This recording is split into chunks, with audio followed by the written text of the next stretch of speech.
60 million men. Not a metaphor. Not a rough estimate someone scrawled in a history book. 60 million human beings.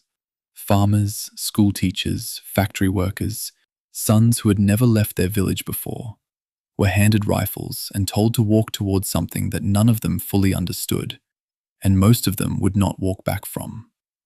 That is where this story begins. Not in the trenches, not at the moment the guns opened up, but in the particular, almost clinical way that the modern world fed itself into a machine it had spent 44 years building, and then seemed genuinely surprised when the machine ran. The thing that keeps pulling me back to this period, the thing I find genuinely difficult to sit with, is how ordinary the weeks before August 1914 actually were.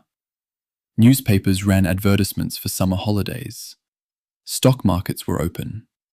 Cafes in Paris were busy. And then, inside of 37 days, every major European power had formally declared war on at least one other, and a continent that had spent half a century accumulating soldiers, ships, and grievances finally stopped accumulating and started spending.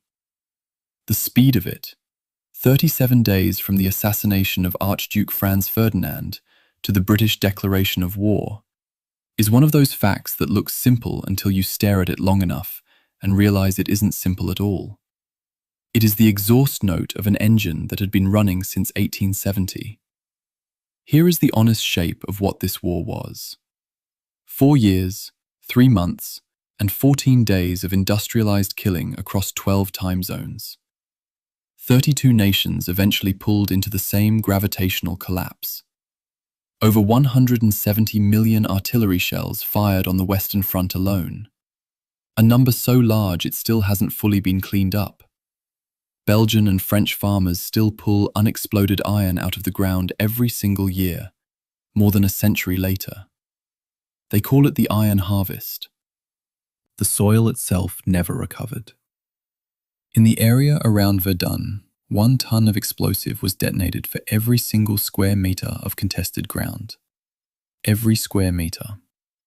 You can still walk sectors of northern France today where almost nothing grows correctly, where the dirt is chemically fractured at a depth that farming equipment can't reach. On the 1st of July, 1916, a single Tuesday morning, the British Army lost 57,470 men before the sun reached its midpoint. 19,240 of them died before lunch. That is not a battle statistic. That is a number that collapses under its own weight when you actually let it land. 57,000 casualties in one morning. Britain had been at war for nearly 2 years at that point. They had already bled through the opening engagements, through the stalling of the Schlieffen Plan, through the slow, grinding arithmetic of trench construction that eventually stretched for 440 miles from the Belgian coast to the Swiss border. And still, on that Tuesday morning, the worst single day in British military history arrived as though everything before it had merely been the warm-up act. What made this war different, genuinely, structurally different from every conflict that preceded it, was not the hatred. Hatred is old. What was new was the machinery. Machine guns capable of ejecting 600 rounds per minute, artillery pieces whose effective range had nearly tripled since the American Civil War, chemical agents that could bleach a man's lungs inside 4 minutes. The rifle that a British infantryman carried, the Lee Enfield .303, could accurately place a bullet at over 2,000 meters. Compare that to the standard infantry rifle of 1860, which stalled at around 400 meters. The distance between those two numbers is the distance between a war and a slaughter, and by 1914, every major power had quietly crossed it. The 4 empires that collapsed before the armistice, German, Austro-Hungarian, Ottoman, Russian, each covered millions of square miles and hundreds of millions of people. They did not fracture because they were weak. They fractured because the war ate through them faster than any political structure could metabolize. Russia hemorrhaged 2 revolutions inside 12 months.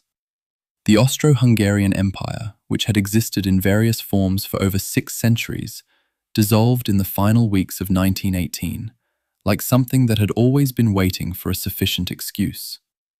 The Ottoman Empire, which had once stretched from the Persian Gulf to the gates of Vienna, bled its last territorial coherence across the deserts of the Middle East, and the borders drawn in its absence are still argued over with rifles today.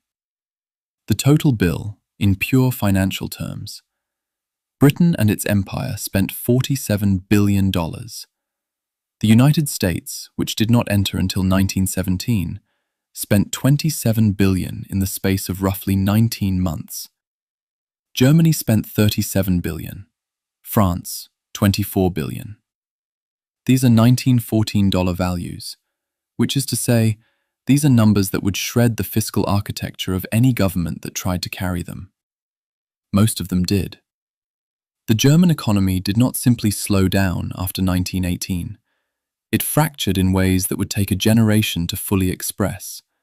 And when they did express, the expression had a name, and it wore a different kind of uniform. But here is what this video is actually about, and why it is worth staying awake for just a little longer to hear the outline of it. The history of World War I is not a story about a war. It is a story about what happens when the systems human beings build to prevent catastrophe become, through their own internal logic, the most efficient engines of catastrophe available. The alliance system, the arms race, the mobilization timetables so rigidly pre-calculated that when the crisis arrived in July 1914, not a single general on any side could pause them without collapsing his entire strategic position. The war was not declared in anger, it was declared in arithmetic. And that is a far more frightening thing. There are threads in this story that most people have never pulled on. The role of submarine warfare in dragging America across the Atlantic, the specific corridor of decisions inside the German High Command in the final 100 days, what actually broke in 1918, and why it broke when it did, rather than 6 months earlier or later. We are going to walk through all of it. You don't need to stay alert for any of it. In fact, let your eyes go heavy. Let the story come to you. Because this is the kind of history that settles differently when you aren't trying to memorize it. When you just let it sit against you in the dark, like the weight of something very old and very true. So close your eyes if you want. You're in good hands. This is the entire history of World War I. Chapter 1. The Machinery of Catastrophe. There is a building in the city of London, near the old coffee houses of Lime Street, where men have been pricing risk since the 1600s. They gathered around tables, drank coffee, passed handwritten slips of paper between them. They wagered, carefully, on the probability that a ship would return from its voyage. They built an entire civilization around the idea that the future could be measured, calculated, and traded. By the summer of 1914, that institution, Lloyd's of London, was still underwriting North Sea cargo routes at perfectly standard commercial rates. No emergency premiums, no elevated risk flags, no market signal of any kind that the civilization underpinning those contracts was 6 weeks from disintegration. That is where I want to start. Not with a pistol shot in Sarajevo, not with the proud declarations of mobilizing armies. I want to start with a number on an insurance ledger, an ordinary number recorded in ordinary ink on an ordinary morning in late June of 1914, because that number is, in its silence, the most honest document of the era. The men who priced risk for a living looked at Europe in the summer of 1914 and saw nothing unusual. That fact should disturb us more than almost anything else that follows. Europe in 1914 wasn't a continent stumbling toward catastrophe with trembling hands. It was, by almost every measurable standard, flourishing. Anglo-German trade that year totaled roughly £170 million. Germany was Britain's second largest trading partner, larger than France, vastly larger than any other continental rival. German businessmen held London bank accounts. British engineers designed German factory equipment.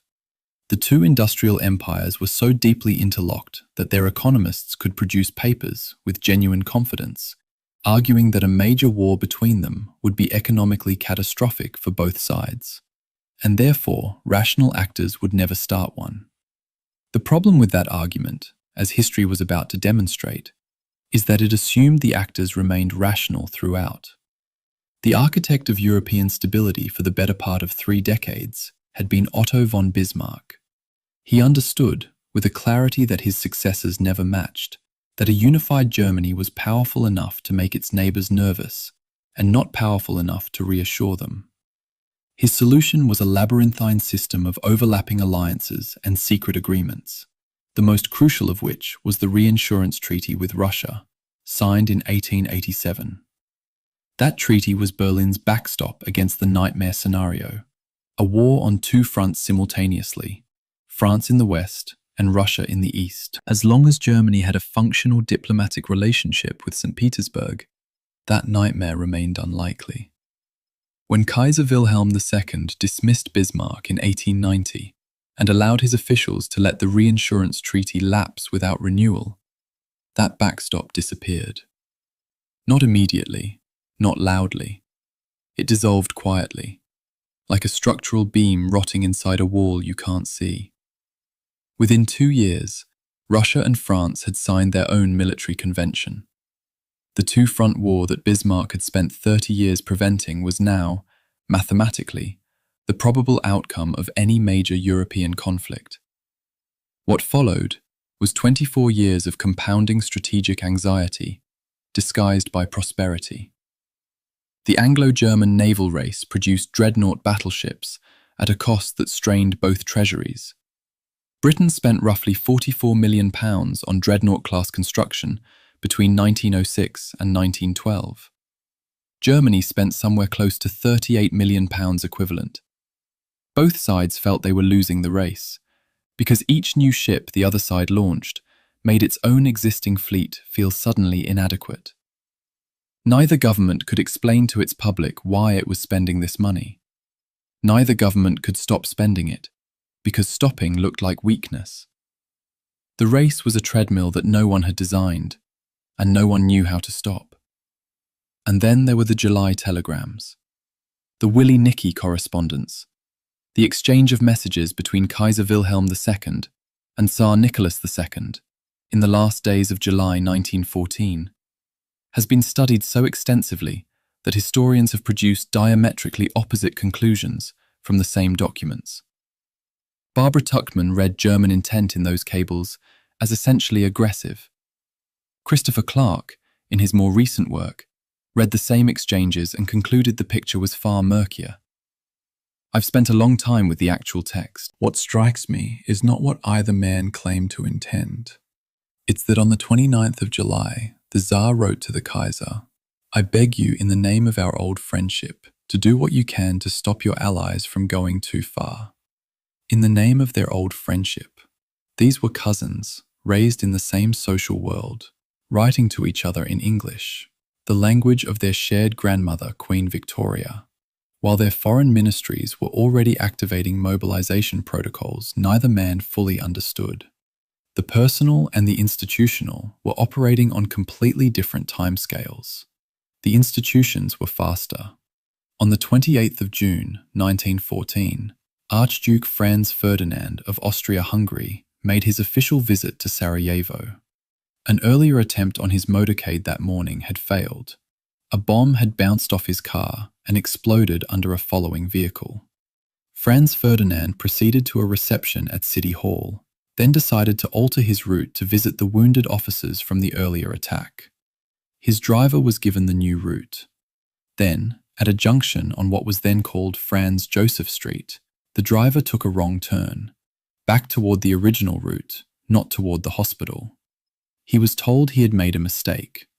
He stopped the car to reverse. In stopping, he brought the Archduke's open automobile to a standstill directly beside a young Bosnian Serb named Gavrilo Princip, who had largely given up on the day's mission after the morning's failure. The car was stationary. Princip was 5 feet away. The security arrangements were inadequate to the point of negligence. The stop lasted long enough for Princip to act.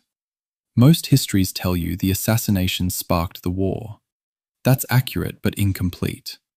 What the assassination did was activate a cascade of institutional responses that had been preloaded, pre-timed, and pre-committed in diplomatic cables and secret military annexes stretching back decades. Austria-Hungary issued an ultimatum to Serbia with terms so severe they were designed to be refused. As documented in the Austrian Foreign Ministry's own internal records, which confirmed the ultimatum was composed knowing Serbia couldn't accept it and remain a sovereign state. Germany issued a blank check of unconditional support to Austria-Hungary on the 5th of July, a commitment made, according to the German Chancellor's own notes, before anyone had seriously assessed the likely Russian response. Russia began preliminary mobilization as a signal of resolve. Germany demanded Russia stand down. France was treaty-bound to Russia. Germany declared war on Russia on the 1st of August and on France on the 3rd. Britain entered on the 4th, citing Germany's invasion of Belgium, which violated a treaty from 1839 that most of the men in the room had forgotten existed. There is a book that sold over 2 million copies before 1914. A book that was discussed in German officer clubs and British universities and the salons of Vienna. Norman Angel's The Great Illusion, published in 1910, argued with systematic rigor that the financial and economic integration of European nations had made war not merely undesirable, but genuinely irrational. That any combatant would lose more through the economic disruption of conflict than it could possibly gain through victory. He wasn't wrong about the economics. He was catastrophically wrong about the relationship between economic reasoning and institutional momentum. The men who started this war had, many of them, read Angel's argument. They had accepted its logic.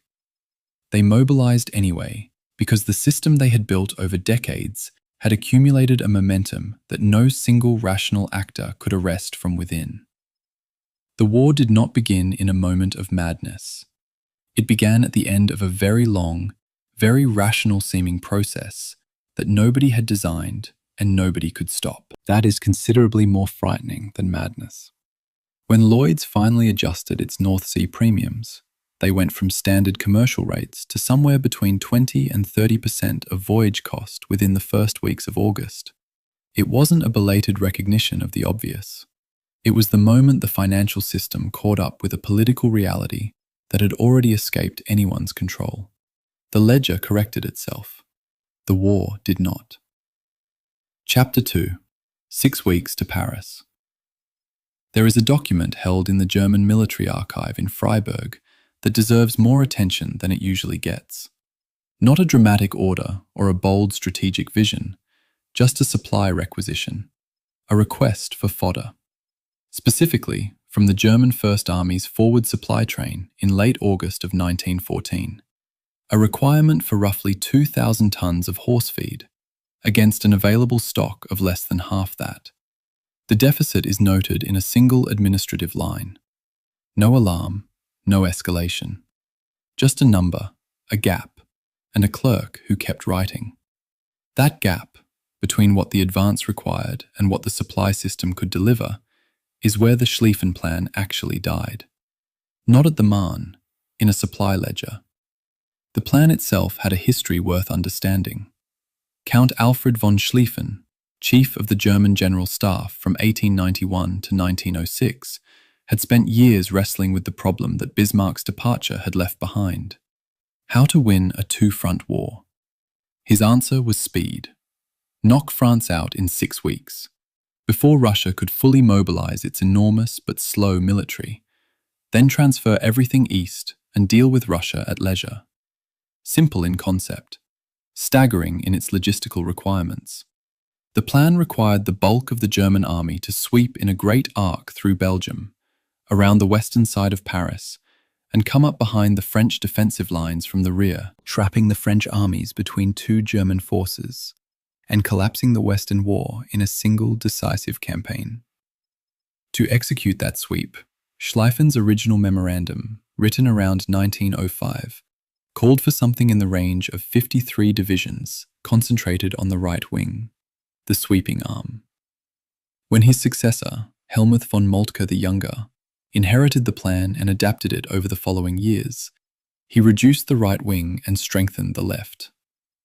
Historians have been arguing about the precise scale of Moltke's revisions ever since, particularly after military scholar Terence Zuber's provocative claim in the early 2000s that the Schlieffen Plan, as traditionally described, may not have existed as a firm operational blueprint at all. This documentary doesn't need to fully resolve that debate. What it needs to acknowledge is this: whatever form the plan took, it was built on a logistical assumption that nobody had fully stress-tested. The Belgian fortress system at Liège was supposed to be bypassed or subdued quickly. German war planning had allocated roughly 3 days to neutralize it. The Belgians, to everyone's surprise, including their own, held for 12 days. 12 days versus 3 days. 9 extra days that nobody in the German timetable had budgeted for. Those 9 days sound manageable in isolation. They weren't, because the German advance was calibrated to a precise railway and road schedule, and 9 days of delay meant 9 days of disruption to every supply calculation downstream. The German Second Army commander, Karl von Bülow, recorded his mounting frustration in his diary as the Belgian resistance dragged on. The diary reads, across those days, like a man watching a precisely constructed machine start to shake at one bolt, knowing that if that bolt gives, others will follow. And then there were the horses. The German army of 1914 was, like every other army of its era, almost entirely dependent on horse-drawn transport once it moved beyond the railhead. This is a fact that tends to get lost in discussions about mobilization timetables and divisional formations.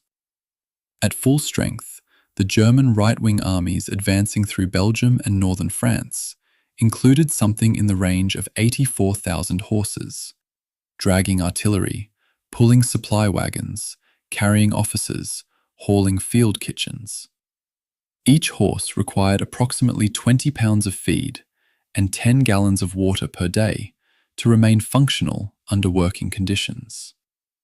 At the pace of advance demanded by the plan, somewhere between 15 and 20 miles per day in the opening weeks, the supply wagons carrying that fodder couldn't keep pace with the armies they were supposed to be feeding. The horses began losing condition within the first fortnight.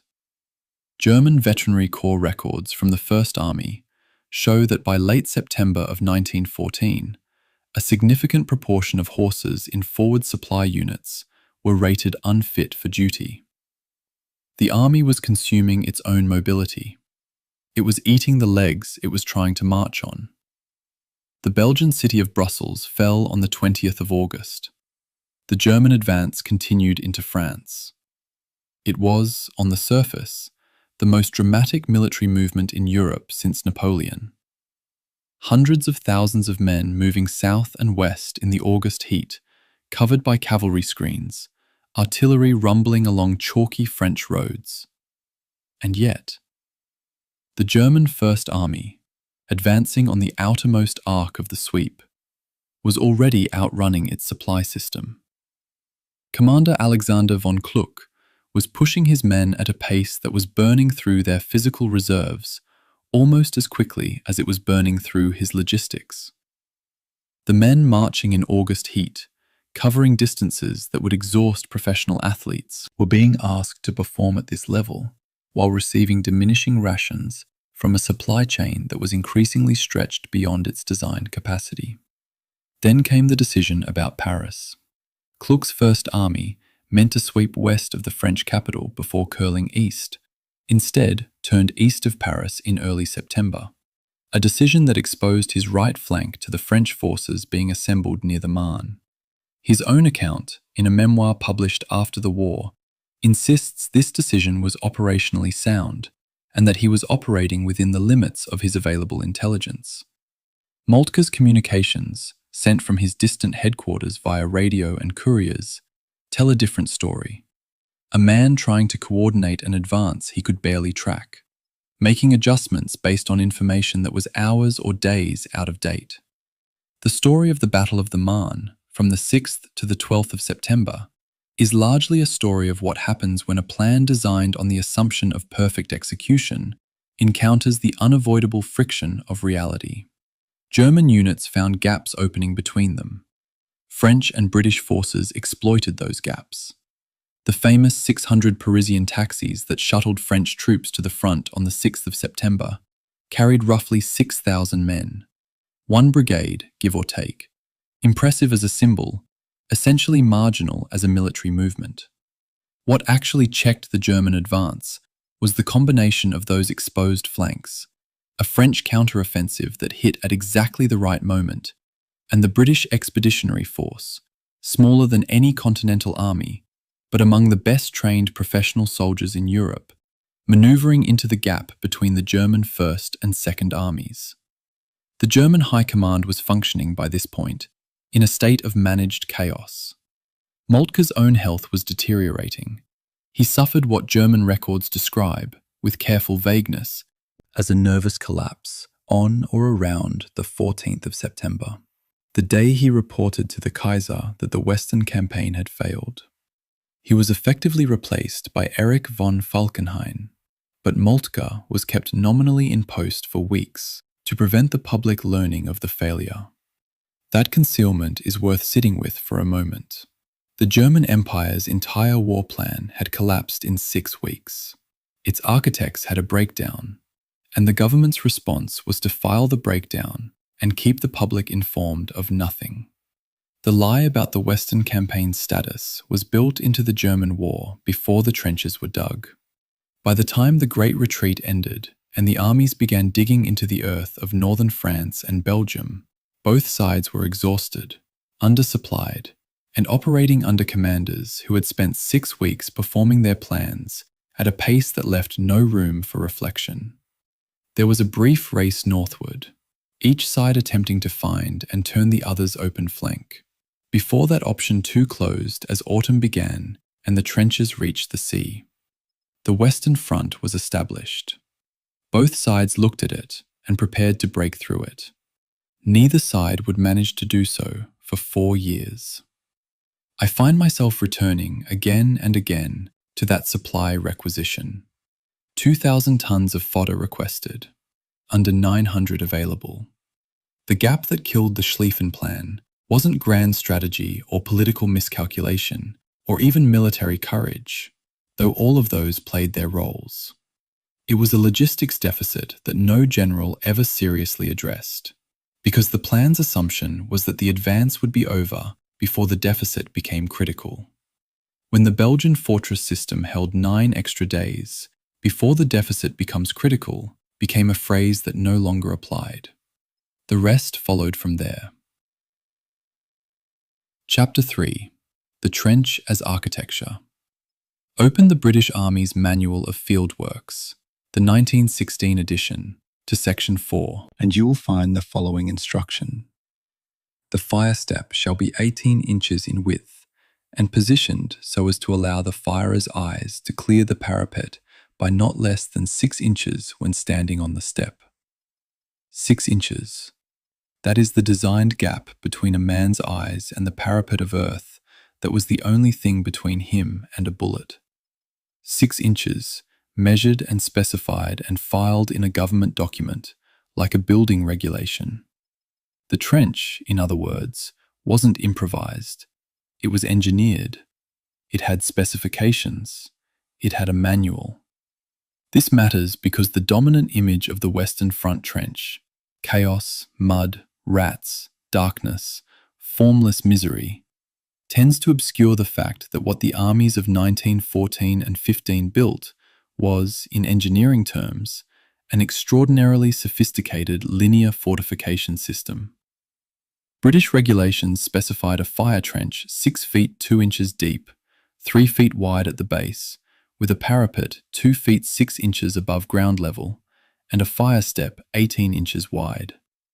Traverses, the dogleg bends built into the trench every 10 yards or so, were designed to limit the damage from a shell landing directly in the trench, preventing blast and shrapnel from traveling along the full length.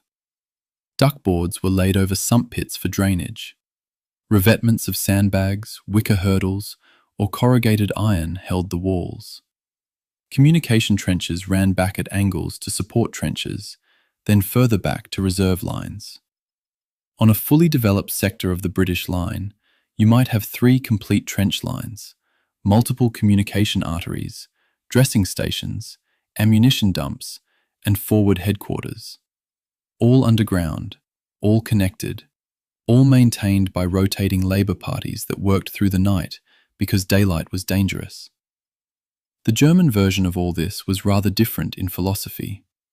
German defensive doctrine, codified in their own trench construction manuals, specified deep concrete dugouts, sometimes 25 to 30 feet below ground, capable of sheltering men from heavy artillery bombardment. The British approach assumed the trenches were temporary. They would be breached, and the army would advance. The German approach assumed the opposite. Germany held the ground it had taken in 1914 and had no particular incentive to give it up. So German engineers built to stay. While British soldiers often lived in dugouts that were a few feet deep, adequate protection from small arms fire, insufficient against heavy shells, their German counterparts could descend the equivalent of a 3-story building and wait out a bombardment in relative safety. This philosophical difference in concrete depth would have catastrophic consequences in the summer of 1916. But that comes later. For now, what matters is understanding that the trench wasn't a symptom of failure. It was a rational response to the specific problem of industrialized firepower. When both sides had machine guns and artillery capable of destroying anything visible above ground, the logical solution was to go underground. The trench was the mathematics of survival. Into this architecture, however, into these engineered ditches with their specified dimensions and their duckboards and their traverses, you now had to place human beings and ask them to live there. Not for a week, not for a month, for years. The mismatch between the engineering specification and the human reality is where the story becomes something other than a technical study. Harry Patch, a British soldier who fought at Passchendaele and lived to the age of 111, recorded his memories of life in the trenches in oral testimony preserved in the Imperial War Museum's sound archive. He described the rats, large, numerous, and undisguised, and the particular problem that candlelight attracted them, which meant that men had to choose between darkness and company of the worst kind.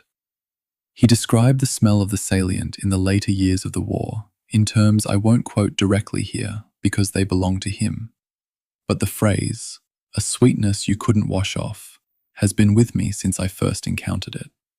That phrase is doing something that no engineering manual can do. It's telling you what the place actually was. The gap between the institutional record and the human record shows up nowhere more clearly than in the Christmas truce of 1914. On the 25th of December, across multiple sectors of the Western Front, soldiers from both sides left their trenches and met in no man's land. They exchanged cigarettes and food and photographs. They were, by all human logic, enemies. By the behavior recorded in their letters and private diaries, preserved in collections at the Imperial War Museum and elsewhere, they acted as something quite different.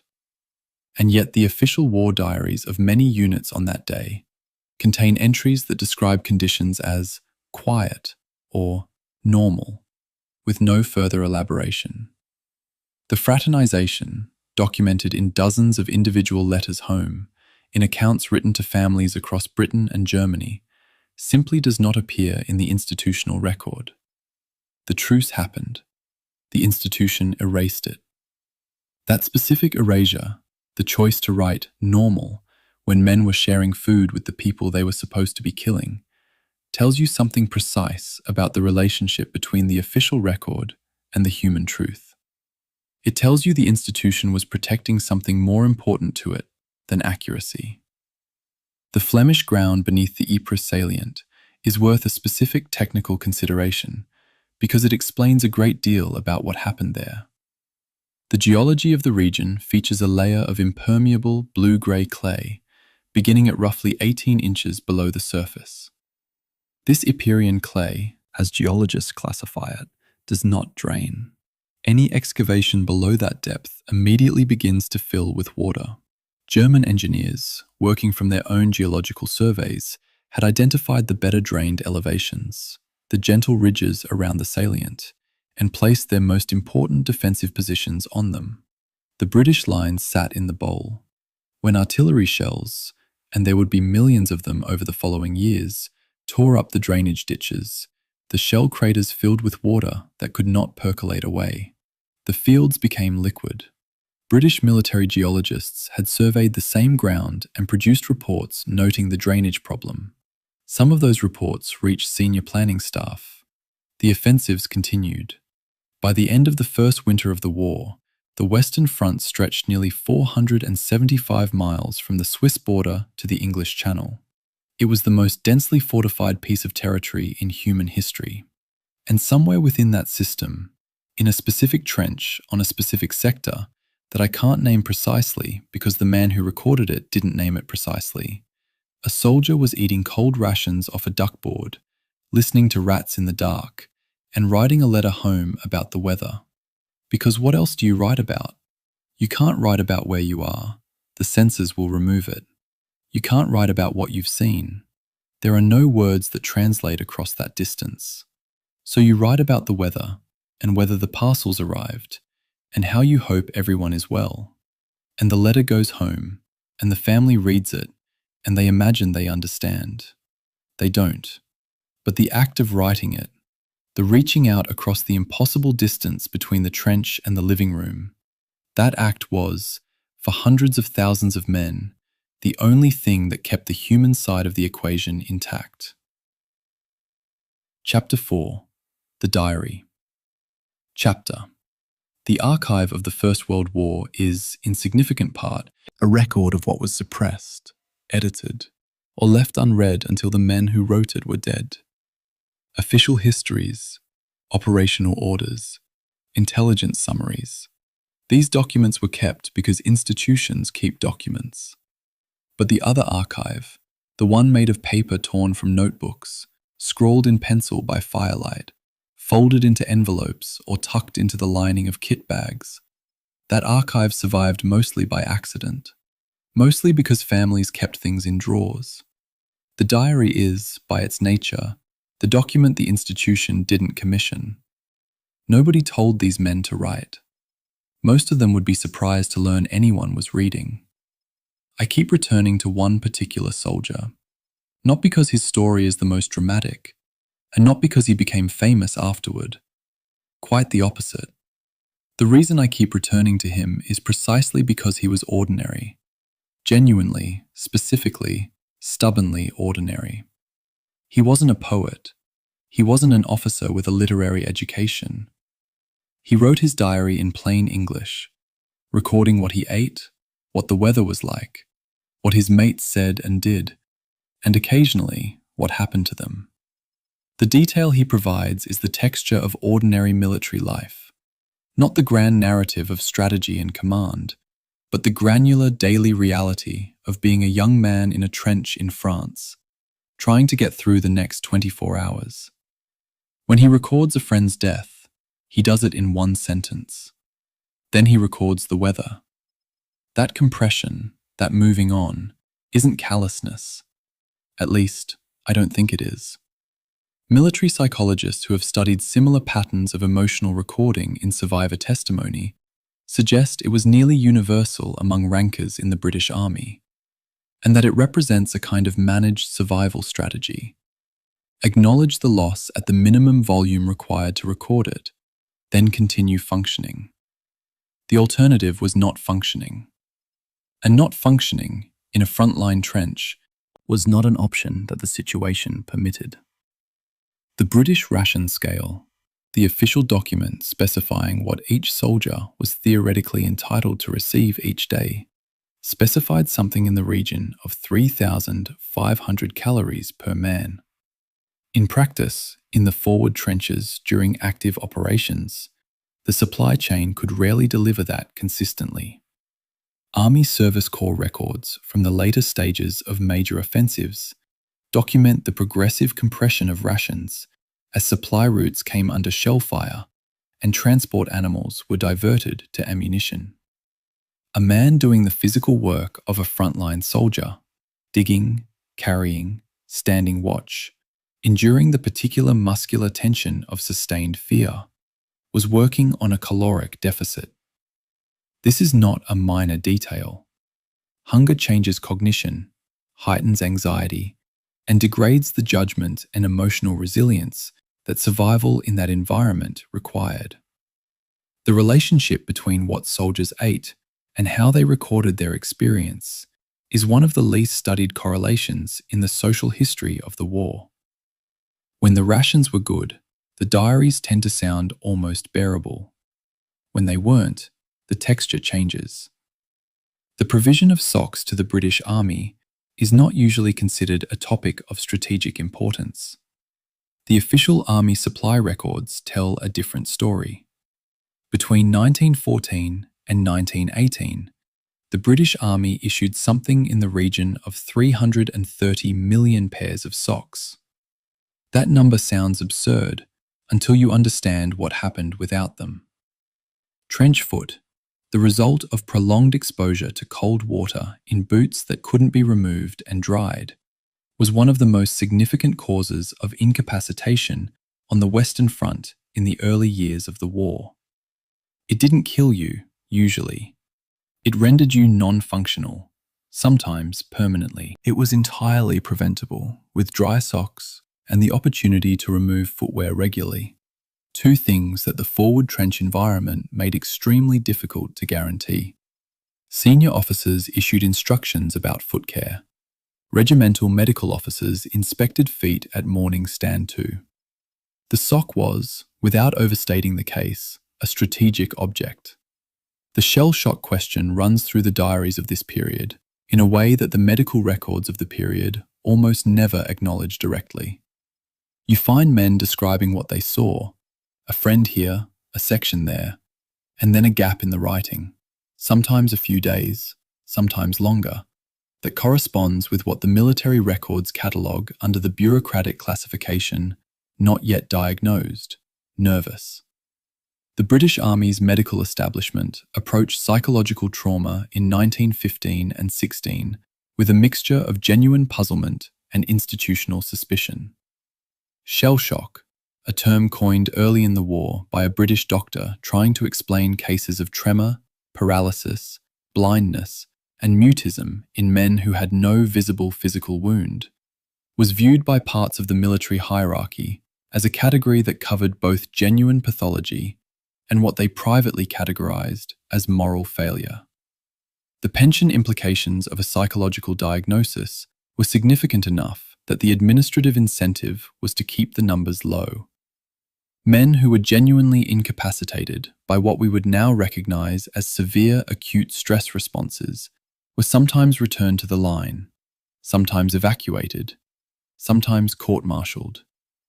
The institutional response to the same clinical presentation varied almost entirely according to rank. Officers tended to receive treatment. Other ranks tended to receive scrutiny. What I find myself thinking about, and this particular tension I haven't been able to resolve, is what it cost these men to keep writing, to keep the diary going through the months where every other entry records someone gone. There's a discipline in those pages that isn't quite bravery in any conventional sense, and isn't quite stoicism either. It's something more like insistence. The insistence on keeping a record of one's own existence, even as the environment was systematically demonstrating that individual existence was the least important variable in the equation. The army didn't care about individual existence. The artillery certainly didn't. But the diary said, "This happened. I was here. This mattered." Even if the next entry is about the weather. On the 11th of November, 1918, the guns stopped. Men who had been living in a world defined by the continuous presence of artillery fire were suddenly in a world without it. The silence didn't feel like peace. It felt like the removal of something that had become, over 4 years, the ambient sound of existence. Several diaries from that morning describe the quiet in terms of dislocation, a strangeness, a wrongness, an incomprehensibility.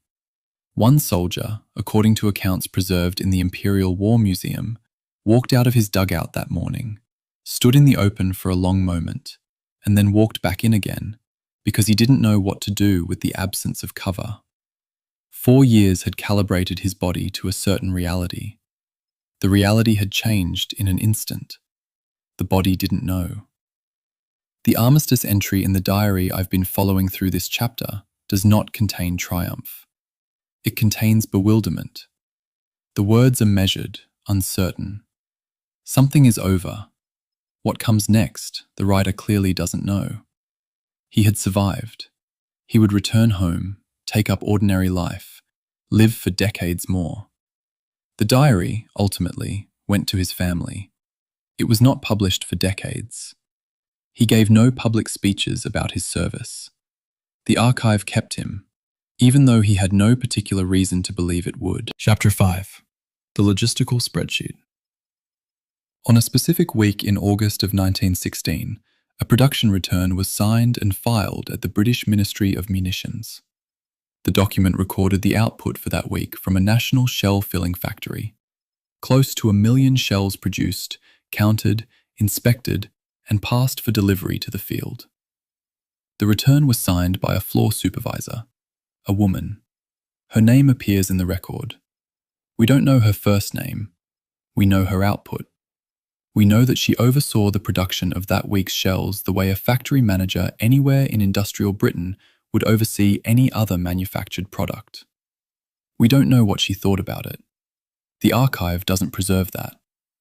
This chapter is about the industrial machinery that made 4 years of artillery war possible, and about the specific human costs of running that machinery at the scale required.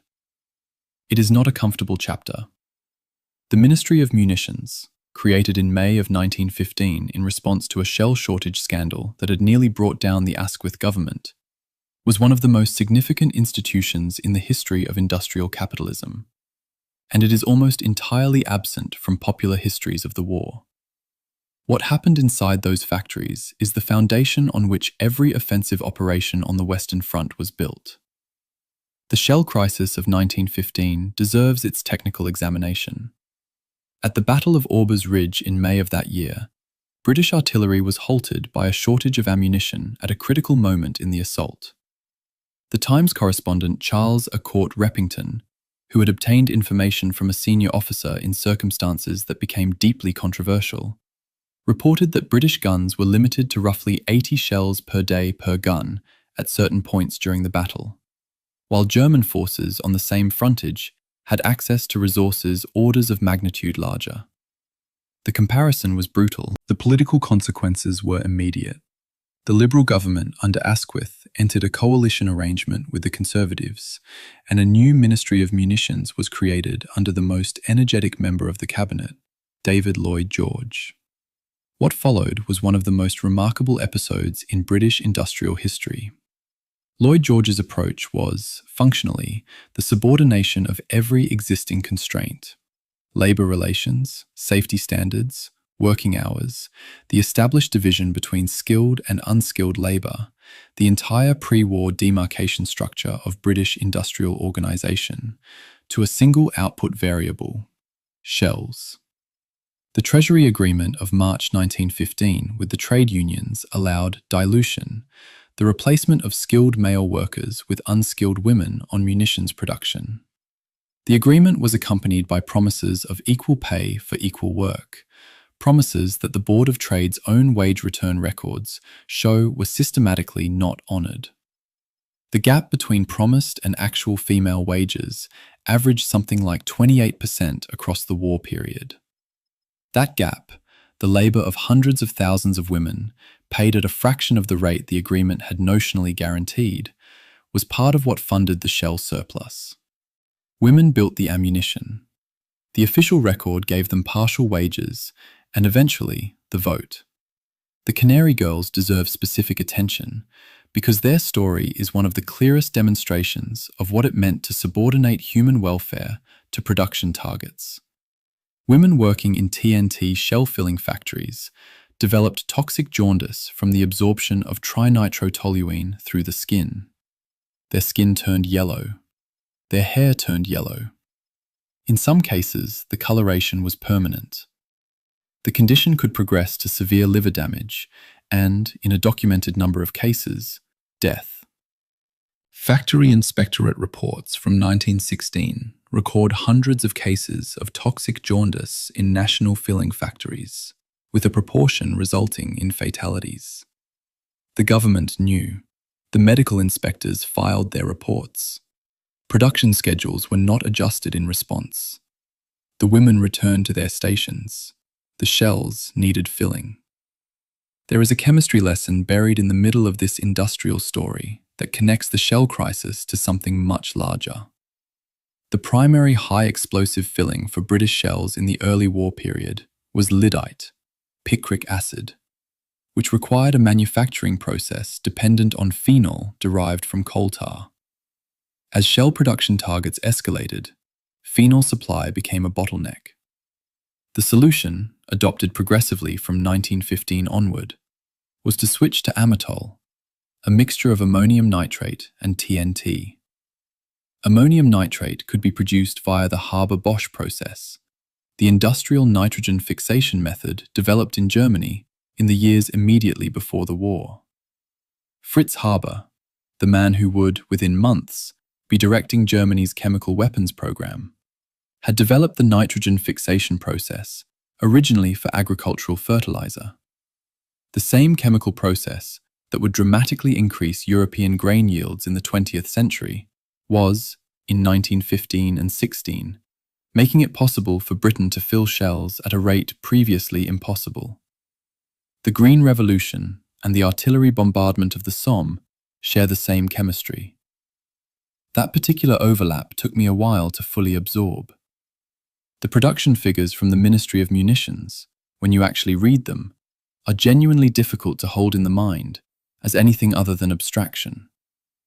Britain produced roughly 187 million shells of all calibers between August of 1914 and November of 1918. The expansion in productive capacity required the conversion of hundreds of pre-existing factories and the construction of hundreds of new ones. Lloyd George's own planning notes, his handwritten marginalia on production charts in the Parliamentary Archive, show a man treating an industrial supply problem with the methodological approach of an accountant determined to balance a set of books that kept changing. Circles around figures, arrows between columns, question marks beside estimates he didn't trust. He wasn't a soldier or a general. He was, at that particular moment, something the war had not quite had before.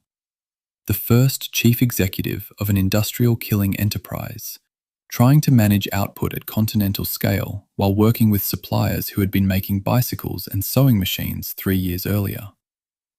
What the Ministry of Munitions built between 1915 and 1918 was the thing that won the war. Not better tactics, not braver soldiers, not superior generals. The ability to manufacture shells at a rate that exceeded any previous human conception of what was possible, and to deliver them to guns that could fire them at a rate that made the landscape of northern France and Belgium functionally uninhabitable for any force trying to hold it. The shell factory floor was the war's real front line. The women who signed those production returns were as essential to the outcome as any division on the Somme. The archive remembers their output. It didn't always remember their names. Chapter 6. Verdun.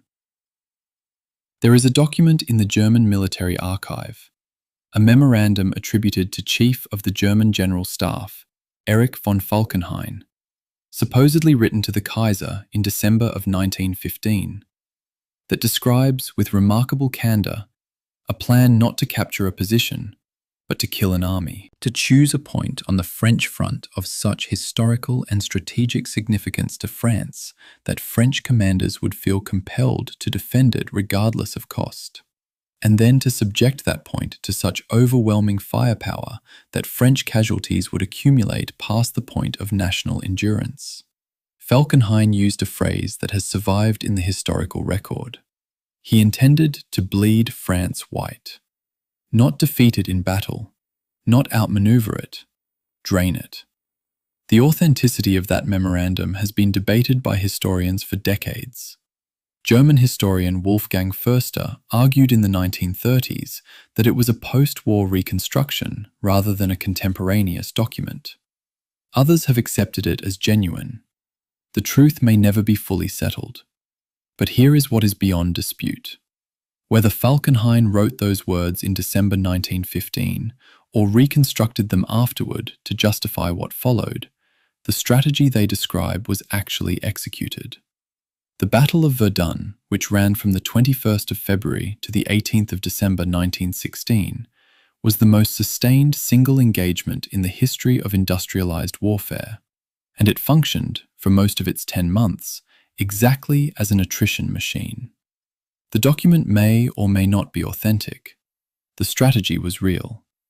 The German opening bombardment began at 7:15 in the morning on the 21st of February. 1,220 guns on an 8-mile front. The preliminary barrage lasted 9 hours before the infantry moved. French regimental diaries from the 72nd Division describe the artillery as unceasing and beyond comprehension. Not as a literary flourish, but as a literal attempt to describe a sensory experience for which the French language did not have adequate vocabulary. The ground around Verdun was geologically unusual. The chalk and clay of the area concentrated shell blast in particular ways, and the combination of dense gun positions and confined terrain meant that shells were landing at a density not previously seen, even on the Western Front. The physical geography of the Verdun sector would bear the marks of those months for a century. The craters, the contaminated soil, the unexploded ordnance. The French government designated a substantial area of the battlefield as permanently uninhabitable, the Zone Rouge, which remains off-limits to farming or construction to the present day. The battle hasn't ended. The ground is still processing it. 4 days into the offensive, Fort Douaumont, the largest and most powerful fortress in the entire Verdun defensive complex, fell to the Germans. It fell in roughly 20 minutes. A small German patrol, moving cautiously through the confusion of the bombardment's aftermath, found the fort's interior largely unmanned. French army regulations had stripped the fortress's garrison months earlier to supply field artillery requirements. The fort that was supposed to anchor the entire French defensive position was, at the critical moment, almost empty. The Germans took it by accident, essentially, in the same way that Princip shot Franz Ferdinand by accident, by being in the right place at the wrong moment in someone else's planning failure. French General Headquarters suppressed news of the fall for 3 days. The most important fortress on the most important front, on the most important battlefield France had ever defended, fell to a dozen men and a bureaucratic decision about artillery redistribution. The French public was told nothing for 72 hours. The road from Bar-le-Duc to Verdun, 56 miles of standard French provincial road, became, from mid-February onward, the only supply artery keeping the French forces at Verdun alive. The railways had been cut by German artillery. Everything, food, ammunition, medical supplies, replacement troops, everything, had to travel this road. French Army Service Corps records document that at peak operation, a vehicle was passing a fixed point on the road every 14 seconds, around the clock, without interruption. 12,000 tons of supplies per week. 6,000 men working continuously on road maintenance, filling shell craters, replacing surface stones, keeping the surface passable under the weight of constant traffic. The French called it the voie sacrée, the sacred road. The name captures something real. If that road had failed for even 48 hours, the French forces at Verdun would have run out of ammunition. The battle would have collapsed. France might well have sued for terms. An entire road became the hinge on which the Western War turned for 10 months. The casualty figures from Verdun are contested, as most large First World War casualty figures are, because different nations used different counting methodologies and different bureaucratic definitions of casualty. French historian Antoine Prost's careful re-examination of French pension records and regimental returns, published in the early 2000s, suggested that French killed at Verdun may have reached the higher end of previous estimates. German casualties for the same battle are usually quoted at a figure similar to the French total, somewhere around 330,000 to 350,000. The symmetry of those numbers is Verdun's darkest irony. Falkenhayn had designed the battle to bleed France. Germany bled at almost exactly the same rate. The machine consumed both sides in roughly equal measure. An attrition strategy premised on the superiority of German industrial killing capacity produced, in practice, industrial killing that respected neither nationality nor intention. I've read Falkenhayn's memorandum, in the version that historians have accepted as most likely genuine, 4 times now. What I cannot move past is the specific word bleed. Not defeat, not break, not overwhelm, bleed. He chose a medical verb. He was writing a procedure for a doctor. By December of 1915, the war had progressed to a state where a senior military commander was designing a battle not to achieve a military objective, but to manage a physiological process. The slow, measurable, calculable drain of human blood from a national body. That is the sentence that tells you most precisely what kind of war this had become by the end of its second year. Not a war of movement or strategy, or even, any longer, of competing visions of Europe's future. A war of administered bleeding. A war that had become its own purpose. Chapter 7. The Somme. On the 1st of July 1916, at precisely 7:30 in the morning, 110,000 British and Commonwealth soldiers climbed out of their trenches on a 15-mile front in northern France. The preliminary artillery bombardment had been running for 7 days. 1.7 million shells had been fired.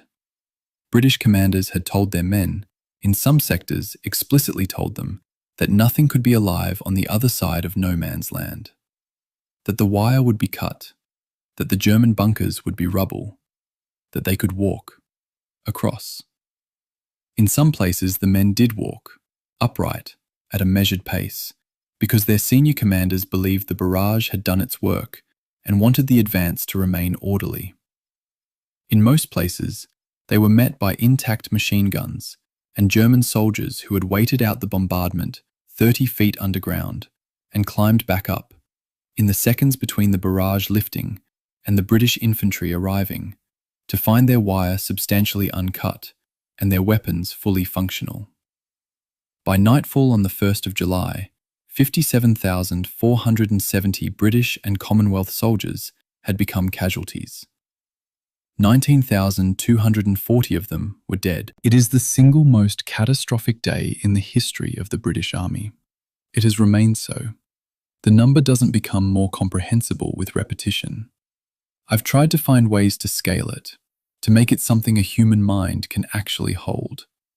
57,470 men at 3 feet apart would form a line 32 miles long. That's roughly the distance from central London to the Surrey Hills. You could walk it in a day.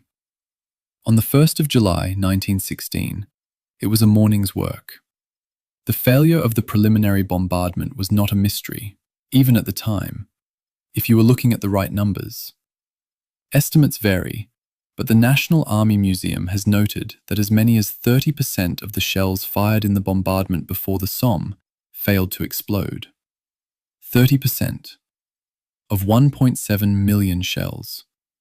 That is somewhere in the region of 500,000 rounds striking the ground and doing nothing. The dud rate was a direct consequence of what Chapter 5 described: the rushed expansion of shell production, the use of unskilled labor in filling factories, the transition between explosive compositions mid-production. The women in the national shell filling factories had been given impossible targets and had reached them. The quality control inevitably suffered. The German deep bunkers, built to the standard of 30 feet below ground that British trenches never matched, absorbed the bombardment that did detonate and sheltered the men inside from the bombardment that didn't. When the barrage lifted and the infantry came forward, the maths was already settled. The Accrington PALs were one of Britain's PALs battalions, units raised from men of the same town or workplace who had enlisted together on the understanding they would serve together. The idea had seemed, in the recruiting fever of 1914, an inspired way to build cohesion and local pride into military service. What nobody had fully thought through was the implication for the communities left behind. The 11th Battalion East Lancashire Regiment, the Accrington PALs, went into the assault on the 1st of July with 720 men. By the end of the morning, 584 of them were casualties. The news reached the town of Accrington, a community of roughly 45,000 people, through the cascade of official telegrams in the days that followed. There was almost no street in the town that was not touched. The PAL system had recruited from specific streets, specific mills, specific football clubs. It delivered its casualty notifications to those same streets with the precision of a targeted weapon.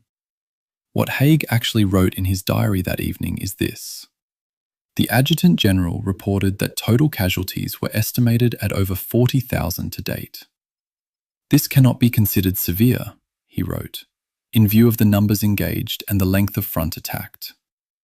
That sentence has been quoted for 100 years as evidence of callousness, and John Terrain's biography of Haig spent considerable energy arguing it was simply the clinical application of the attrition calculus, that Haig was expressing a mathematical judgment, not a human one. Lynn MacDonald's oral history of the Somme reads it as damning beyond rehabilitation. I've read both arguments. I don't think I can adjudicate between them, and I'm not going to pretend I can. What I will say is this: the sentence exists in a real diary, in a real archive, and it was written by a real man on the real evening of the worst single day in British military history. Whatever Haig meant by it, it is the sentence he chose to write.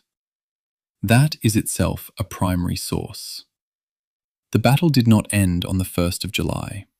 It continued until the 18th of November, 1916, 4.5 more months. Total British and Commonwealth casualties for the entire Battle of the Somme, approximately 419,000. Of those, roughly 362,000 happened after the catastrophic opening day. The offensive is almost entirely remembered in terms of what happened on the first morning. The remaining months, the grinding advances, the gradual degradation of the German line, the 130 days of attritional battle that followed, are largely absent from public memory. July the 1st is the wound that everyone knows. The rest of the Somme is the wound that healed badly, slowly, mostly in the dark. The 36th Ulster Division's experience on the 1st of July sits alongside the majority's experience as a counterexample that the dominant narrative tends to flatten. The Ulstermen, advancing against the Schwaben redoubt, actually broke through the German front line, reached second-line objectives, and briefly held ground that no other division had managed to reach.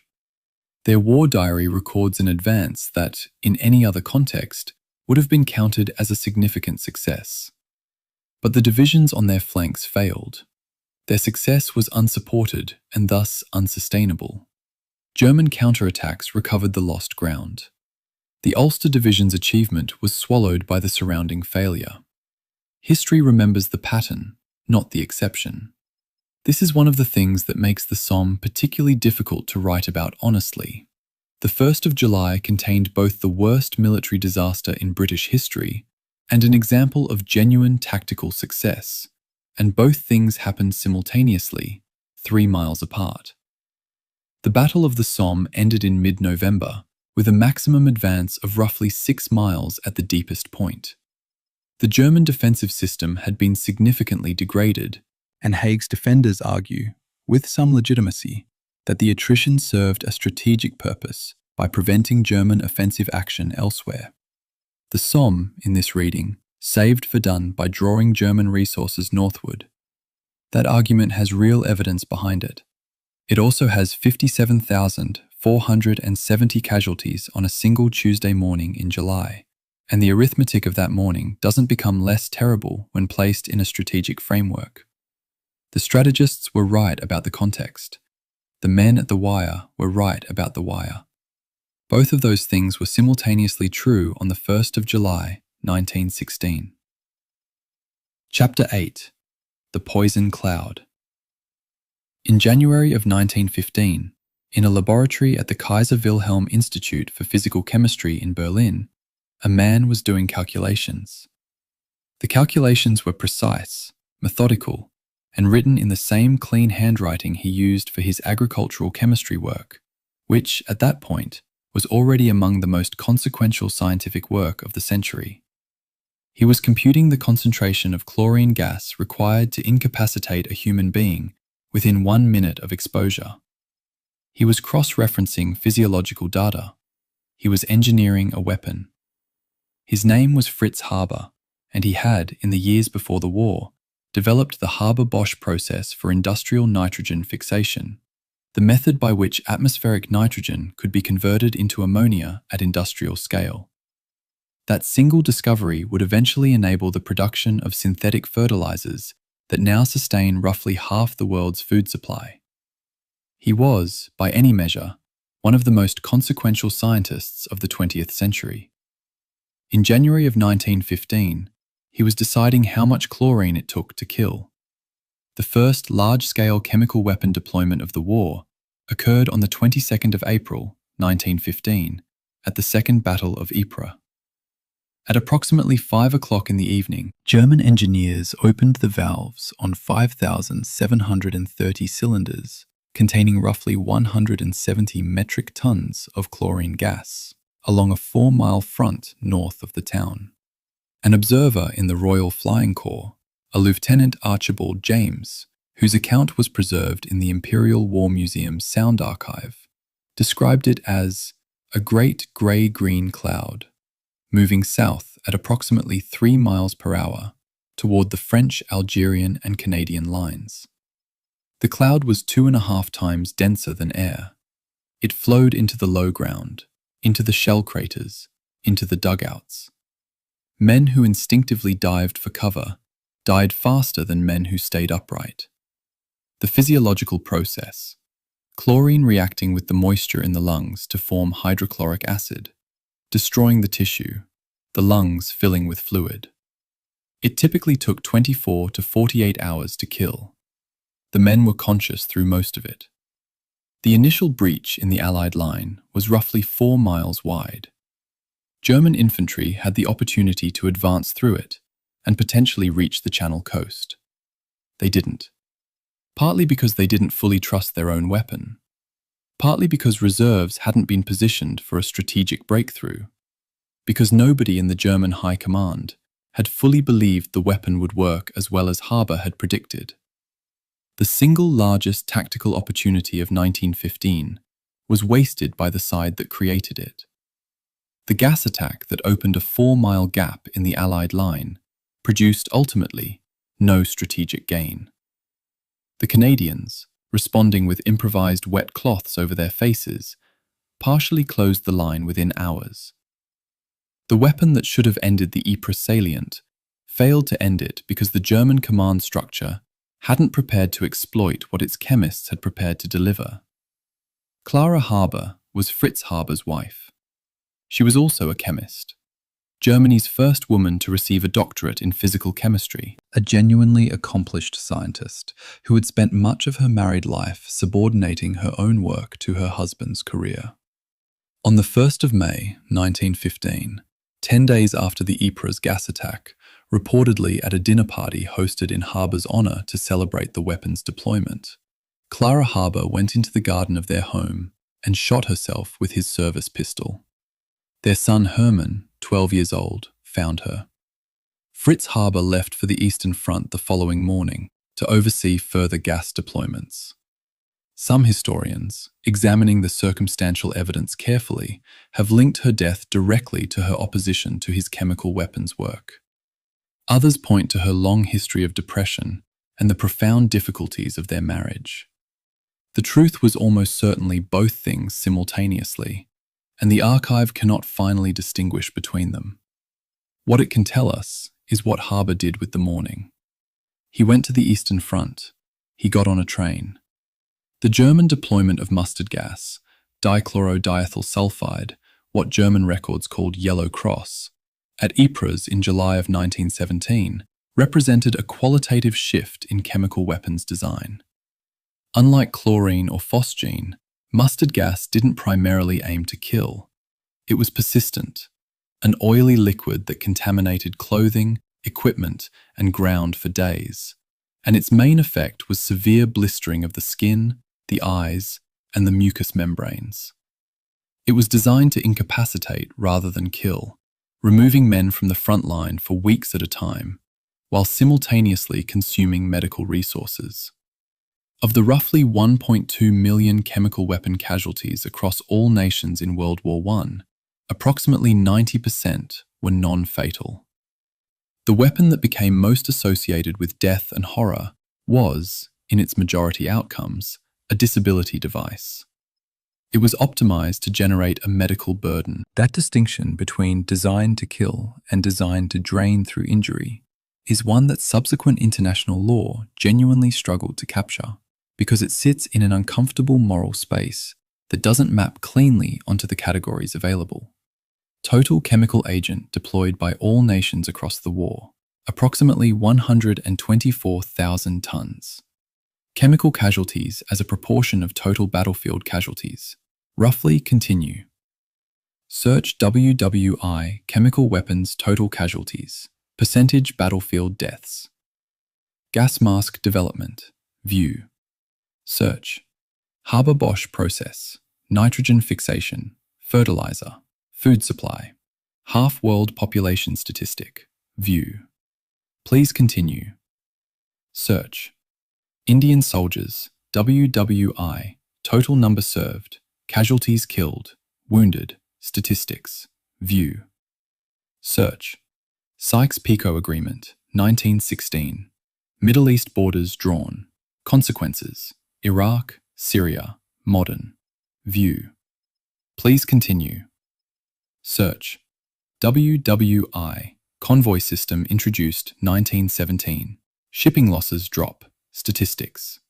Merchant ship protection, view. Search Zimmerman confirms telegram, authentic, March 1917.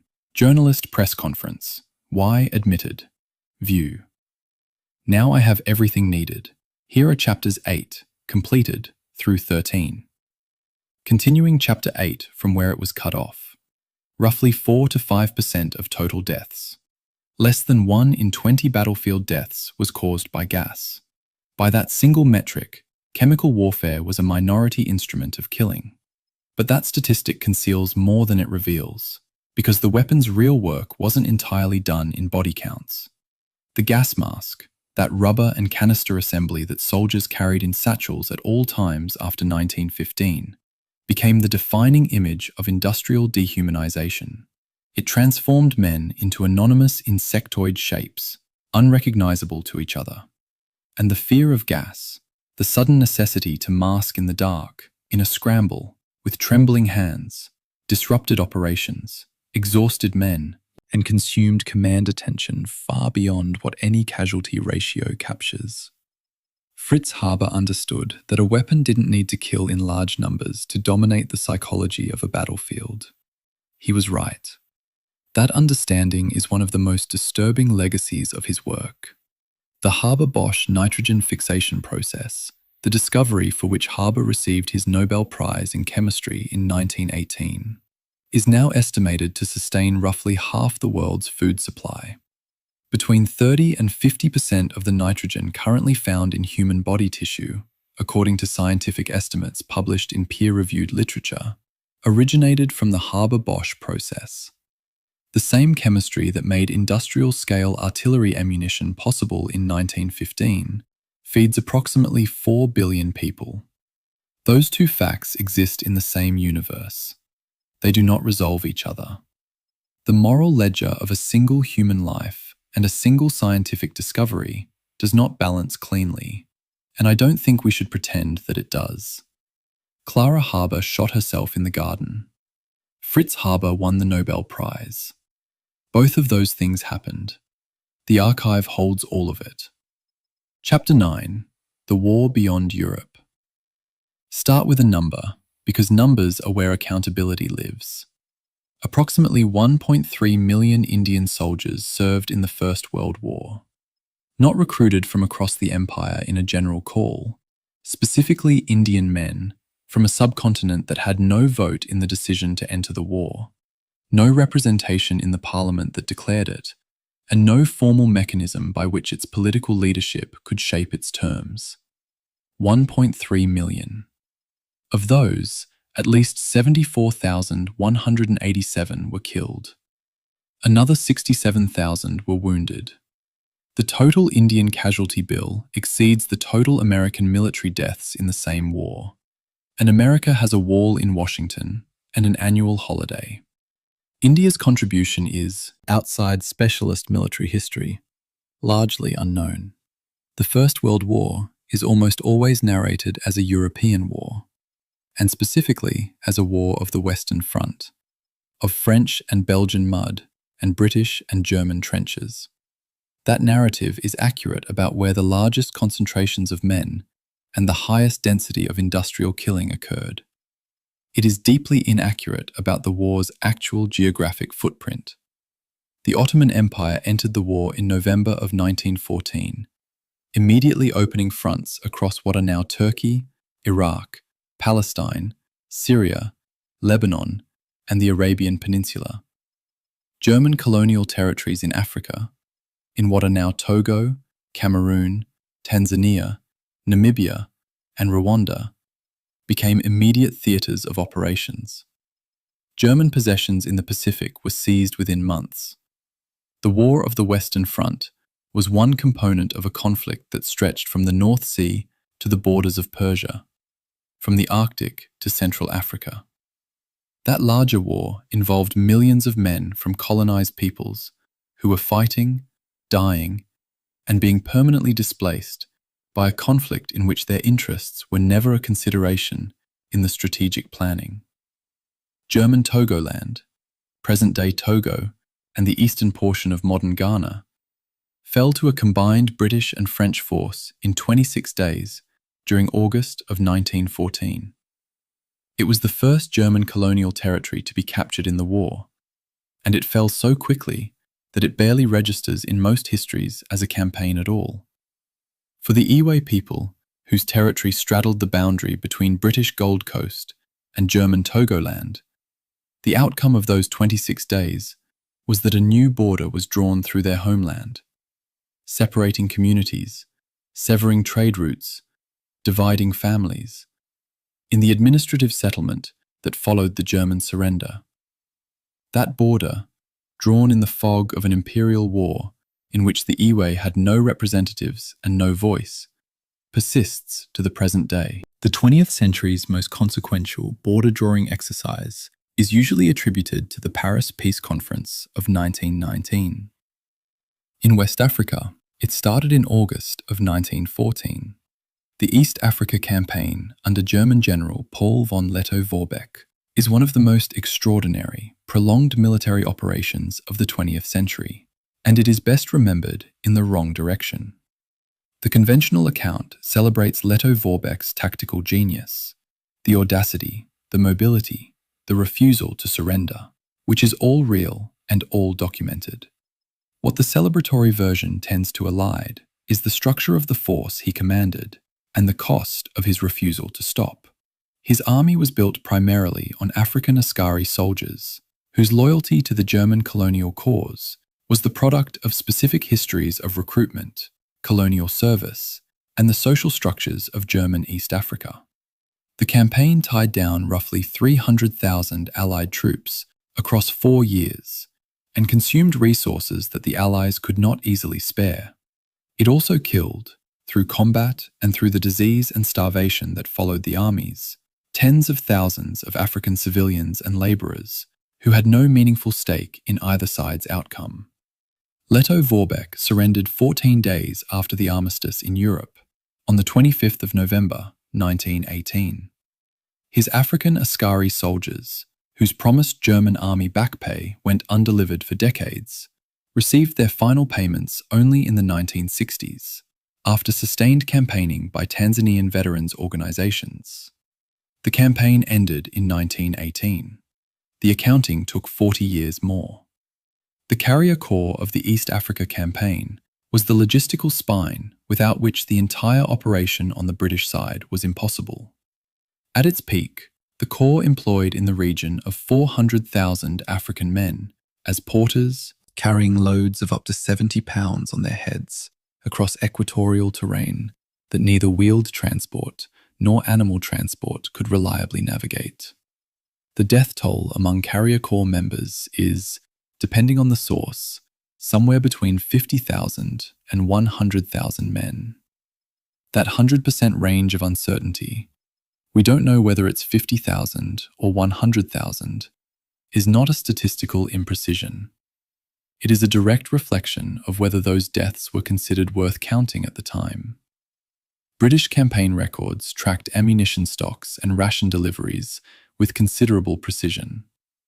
The mortality rate in the labour force that made those deliveries possible was recorded in some cases, estimated in others, and in a significant proportion of cases, simply not recorded at all. The war's administrative machinery was calibrated to the importance of the lives it processed. Approximately 1.5 million Indian soldiers served altogether across the various theatres where the British Empire fought. The Mesopotamia campaign, in what is now Iraq, produced one of the war's most signal disasters in April of 1916, when roughly 13,000 British and Indian soldiers surrendered to Ottoman forces at Kut al-Amara. It was the largest British capitulation since Yorktown. Of those 13,000 prisoners, the subsequent death rate in Ottoman captivity was approximately 30% for British soldiers and higher for Indian. The subsequent parliamentary inquiry found the campaign had been managed with what it described as a want of foresight that amounted to institutional negligence. The report named generals. None were court-martialed. The Indian soldiers who had borne the largest share of the campaign's burden received no accountability from the inquiry process and no formal recognition proportionate to their sacrifice from the post-war settlement. The Sykes-Picot Agreement was negotiated in secret between British diplomat Mark Sykes and French diplomat François-Georges Picot in the first months of 1916, during, that is, the same period as the Battle of Verdun and the Somme. Two diplomats, working in 6 months, divided the collapsing Ottoman Empire between British and French spheres of influence, drawing boundaries across territories they had, in some cases, never visited, and whose populations they had, in no case, consulted. The agreement produced the territorial framework that would eventually become the modern states of Iraq, Syria, Lebanon, and the initial arrangements for Palestine. The Balfour Declaration followed in 1917. The borders drawn in those documents, borders that contradicted promises made to Arab leaders, borders that divided ethnic and tribal communities with European indifference, borders that placed incompatible populations inside single administrative units for reasons of imperial convenience, have been a source of conflict in the region continuously from 1918 to the present day. This is not a retroactive criticism from a comfortable distance. Senior British officials at the time, including some within the Foreign Office itself, warned that the settlement was creating problems that could not be resolved peacefully. They were overruled by strategic necessity and political momentum. I want to be direct about something that the archive makes unavoidable.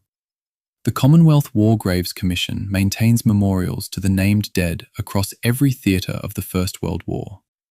The Menin Gate in Ypres carries 54,896 names. The Thiepval Memorial on the Somme carries over 72,000. These memorials are profound acts of national memory. The Carrier Corps of the East Africa Campaign, whose dead number in the tens of thousands, has no equivalent.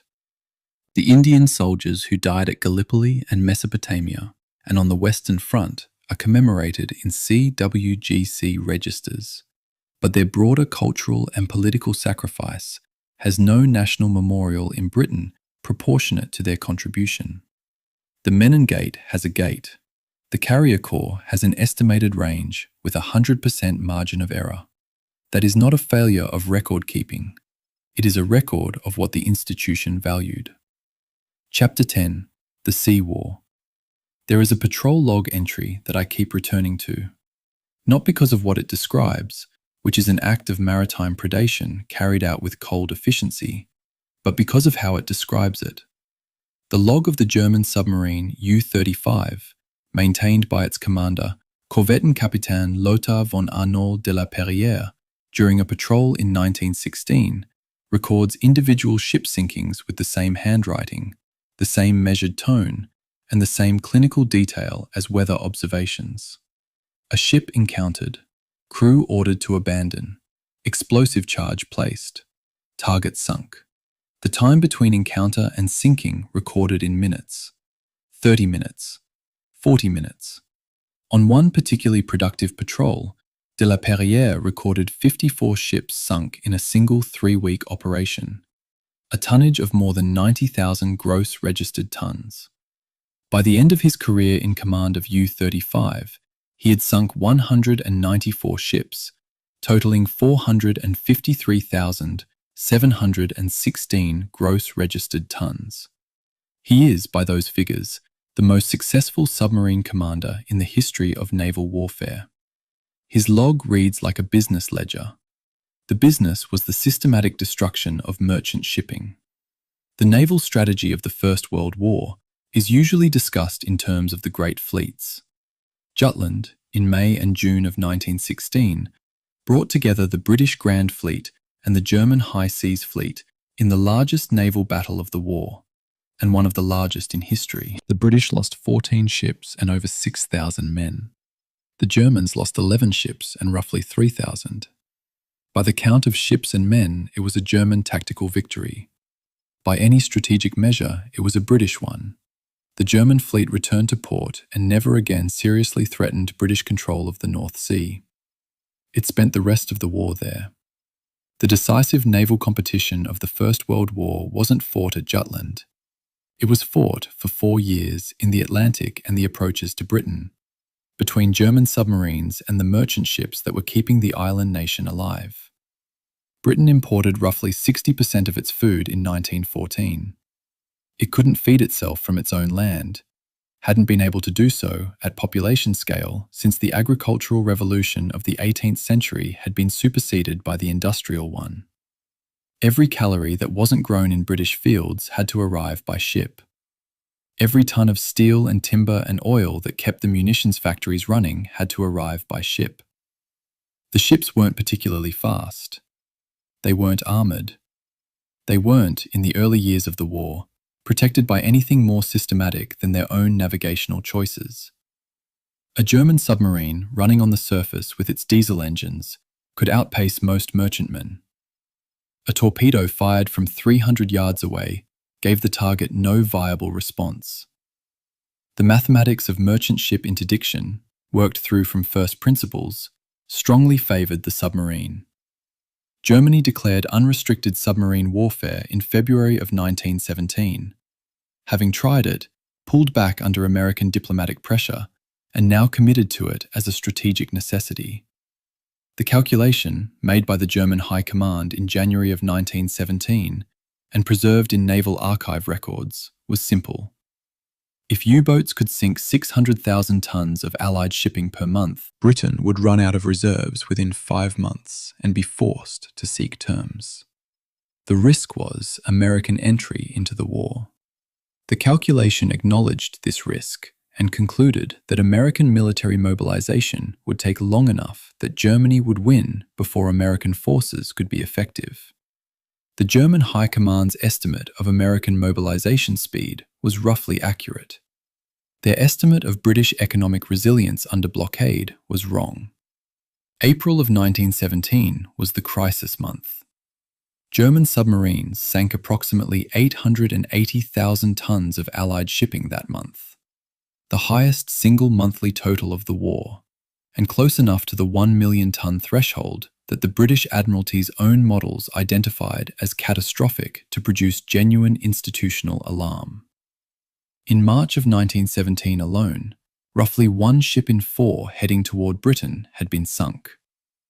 Britain's grain reserve dropped to a 6-week supply. Admiral Jellicoe, the first Sea Lord, told the War Cabinet that it was not possible to continue the war beyond the end of the year if losses continued at that rate. He used a stark word.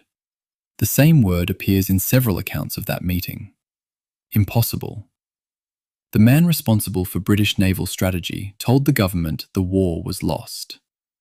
That statement, and what followed from it, is one of the most important and least discussed moments of the entire conflict. The Admiralty's resistance to the convoy system, grouping merchant ships together under naval escort so they could be protected collectively, had been maintained for 2 years on institutional grounds that look, in retrospect, almost willfully unreasonable. The official argument was that merchant captains couldn't keep station in convoy, and that grouping ships together created concentrated targets. Both arguments had logic to them. Neither survived contact with evidence. Losses in convoyed shipping dropped to roughly 10% of the losses suffered by ships sailing independently. The ocean, it turned out, was vast enough that a group of 30 ships occupied barely more detectable space than a single ship.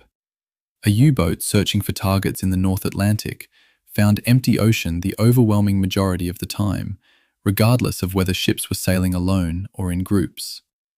The mathematics of detection had always favored the convoy. It had been available to any staff officer who ran the numbers.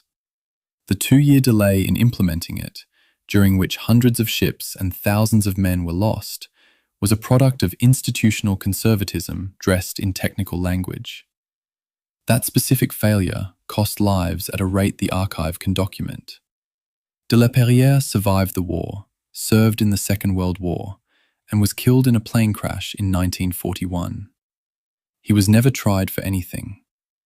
His operations were, under the legal framework of maritime warfare as it existed during the First World War, entirely legal. The laws of war at that time did not criminalize unrestricted submarine warfare against merchant shipping in the way subsequent international law would attempt to establish. He operated within the rules of a game that his era had made. Those rules were subsequently changed, partly because of what he and his colleagues demonstrated was possible. The legal framework caught up with the technology approximately 2 decades later, just in time for the technology to advance again. The 194 entries in his patrol log remain entries in a patrol log. They are also roughly 200 communities somewhere that received news in a telegram. Chapter 11. America Wakes.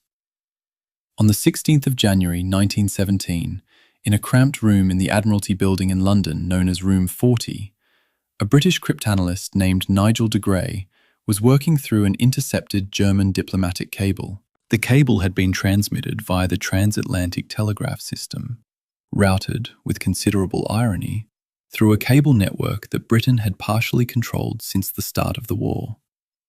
De Grey was one of the more experienced codebreakers in a team that had been reading German naval and diplomatic traffic for more than 2 years. When he started working through the cipher of Telegram 158 from German Foreign Secretary Arthur Zimmermann to the German minister in Mexico, he got a partial decrypt within hours. The partial decrypt contained enough to stop him. Mexico, Alliance, Texas, New Mexico, Arizona. He recognized what he was reading. Then he faced one of the most complex problems in the history of intelligence work. How do you use information you shouldn't have without revealing that you have it? The telegram's contents were what they were. Germany was proposing a military alliance with Mexico to be activated if the United States entered the war against Germany. In exchange, Germany would help Mexico reconquer the territories it had lost in the Mexican-American War of 1846 to 1848, specifically Texas, New Mexico, and Arizona. The proposal was, diplomatically speaking, breathtakingly reckless. It assumed that Mexico had both the military capacity to wage a successful war against the United States and the political willingness to try, both of which were questionable assumptions. But the telegram's military logic didn't need to be sound to be effective as an intelligence weapon. It needed to be published in American newspapers.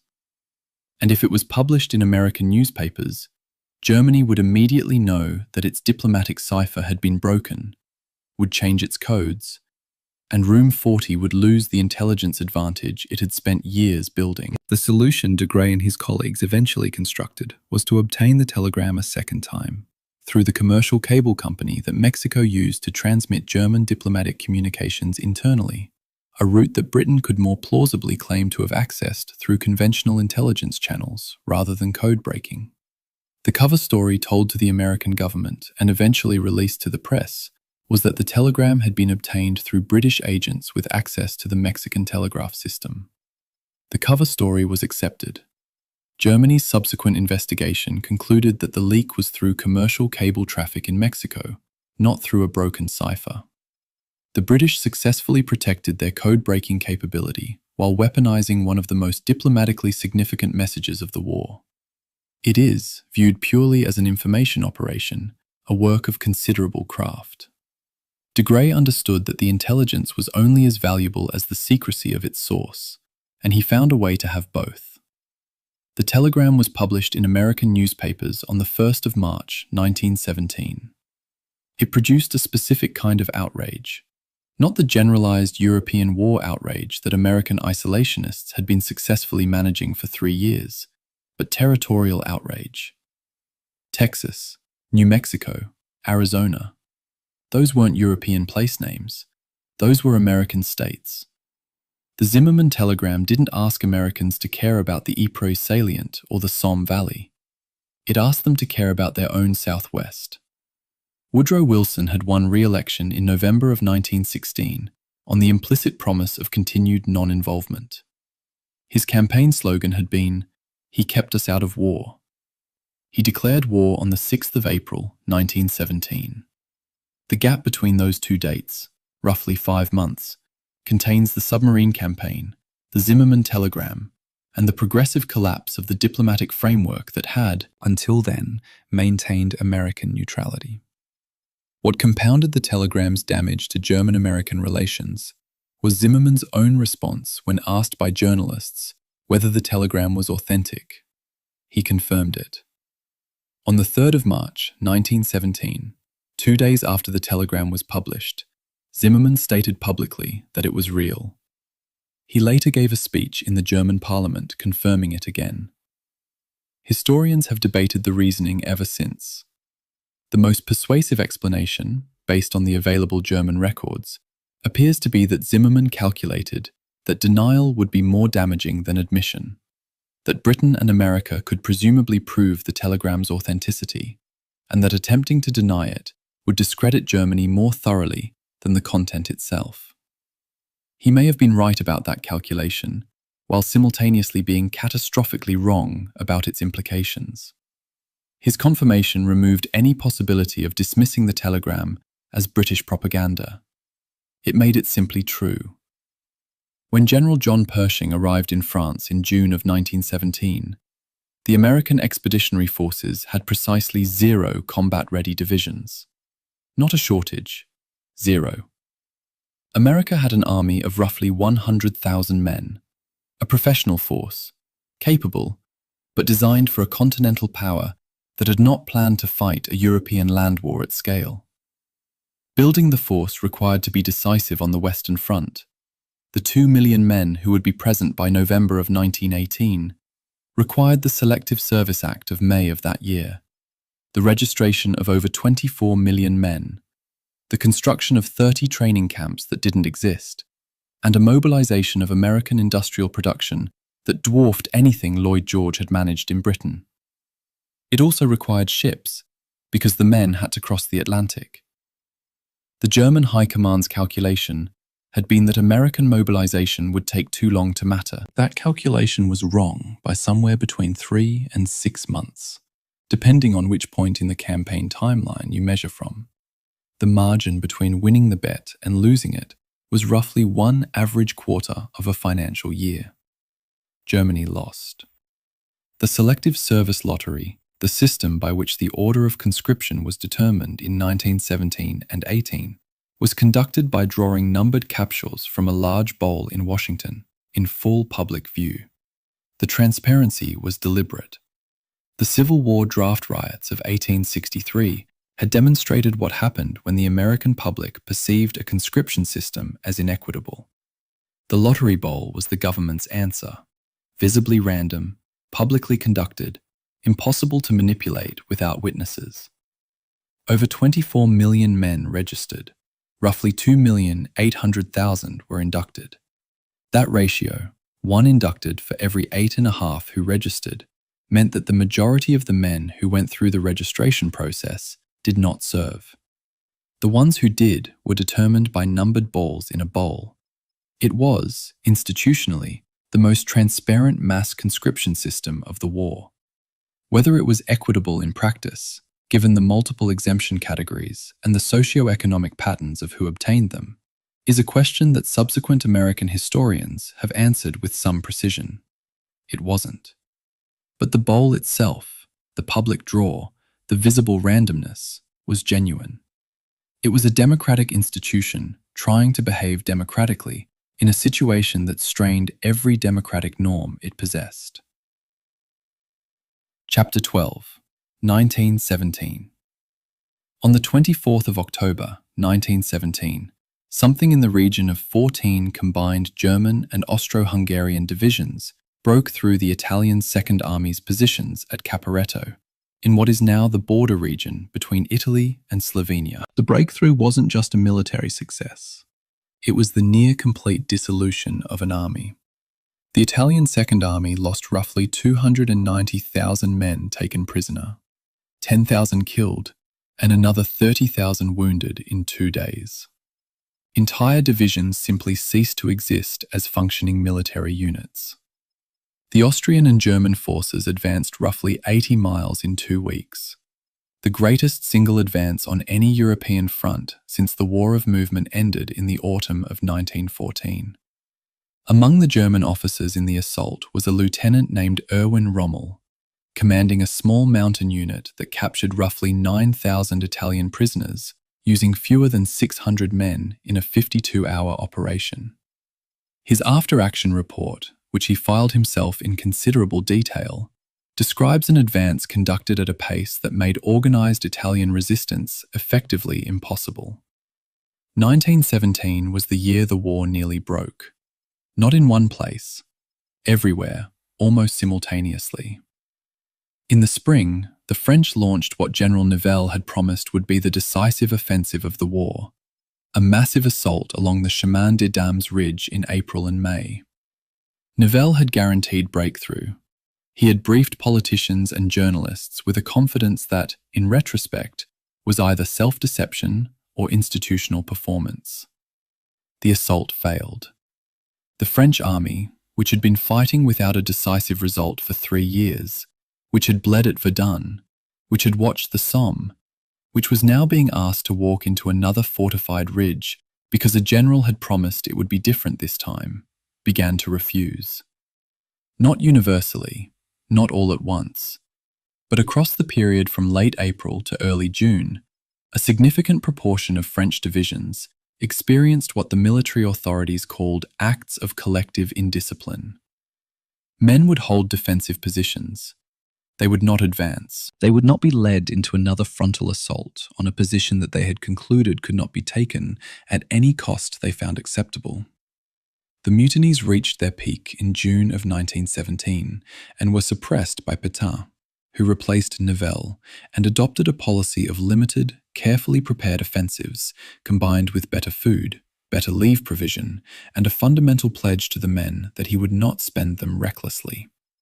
He succeeded in rebuilding French military morale over the following months. The mutinies and their suppression were kept secret, classified by the French government until 1967, 50 years after they occurred. Germany, whose intelligence services were operating in the same theatre, never found out that the French army had essentially broken.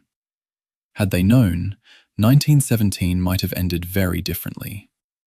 The Third Battle of Ypres, Passchendaele, began on the 31st of July and ran until the 10th of November. It consumed, in the British official count, approximately 275,000 casualties.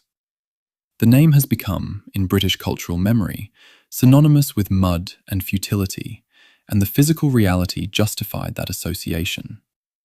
The Ypres salient's geology, the impermeable Flemish clay that saturates to an impassable liquid below roughly 18 inches of topsoil, meant that the preliminary bombardment of millions of shells destroyed the drainage system and converted the battlefield into the condition that has defined public memory of the Western Front ever since.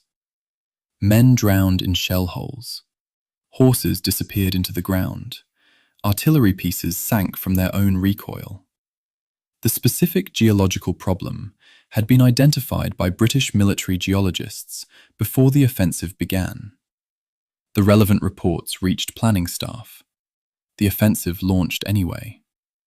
The feud between Haig and Lloyd George over Passchendaele is one of the more revealing institutional dramas of the war. Lloyd George, by autumn of 1917, privately believed the campaign was producing casualties that were destroying the British Army's capacity to fight in 1918. He was probably right. He had the political authority as Prime Minister to order Haig to stop.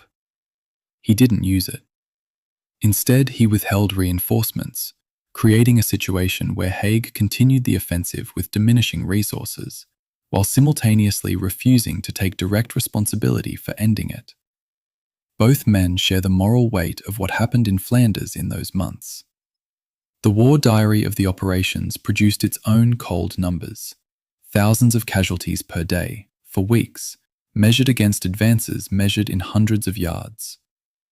On the 20th of November, 1917, 22 days after the week in October that this chapter frames, 476 tanks of the British Tank Corps crossed the Hindenburg Line at Cambrai and advanced 5 miles in 6 hours.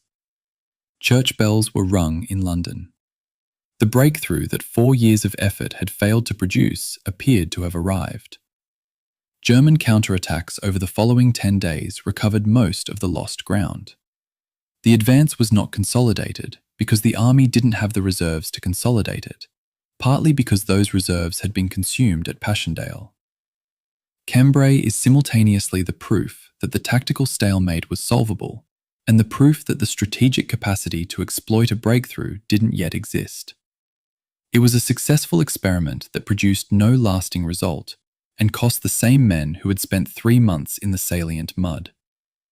What 1917 finally confirmed, in the French mutinies, in Passchendaele, in the Russian Revolution of October, which removed Russia from the war and released 50 German divisions for the Western Front in the near starvation of Britain's Atlantic supply, was that the war had become unwinnable by any means currently available to any combatant.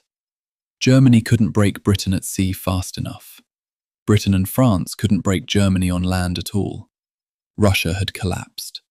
America had entered but wasn't yet effective. Everyone continued fighting. Not because they had a plan for victory, because stopping required someone to decide to stop, and that decision required an institutional mechanism that none of the combatants had built. The machinery of total war had become more powerful than the will of any single person or government directing it. The war was, by the end of 1917, running itself. Chapter 13. The Voices They Tried to Silence. There is a transcript in a British archive, one of the few surviving records of a military service tribunal, most of which were destroyed, that contains an exchange between a government board and a man who had appeared before it to register his refusal to serve. The board asked whether he understood that his refusal could result in imprisonment. He said he understood that. He said he found imprisonment preferable to participation in what he described as organized murder. That exchange was written down by a tribunal clerk, filed in a government folder, and eventually preserved in a national archive, because someone kept the record. I find myself thinking about that clerk as much as about the man who said the words. The clerk's job was to record accurately. They recorded the phrase, organized murder, in a government document. That filing, that entirely ordinary archival act, is the reason we can hear that voice at all. The institution was trying to process dissent. It accidentally preserved it.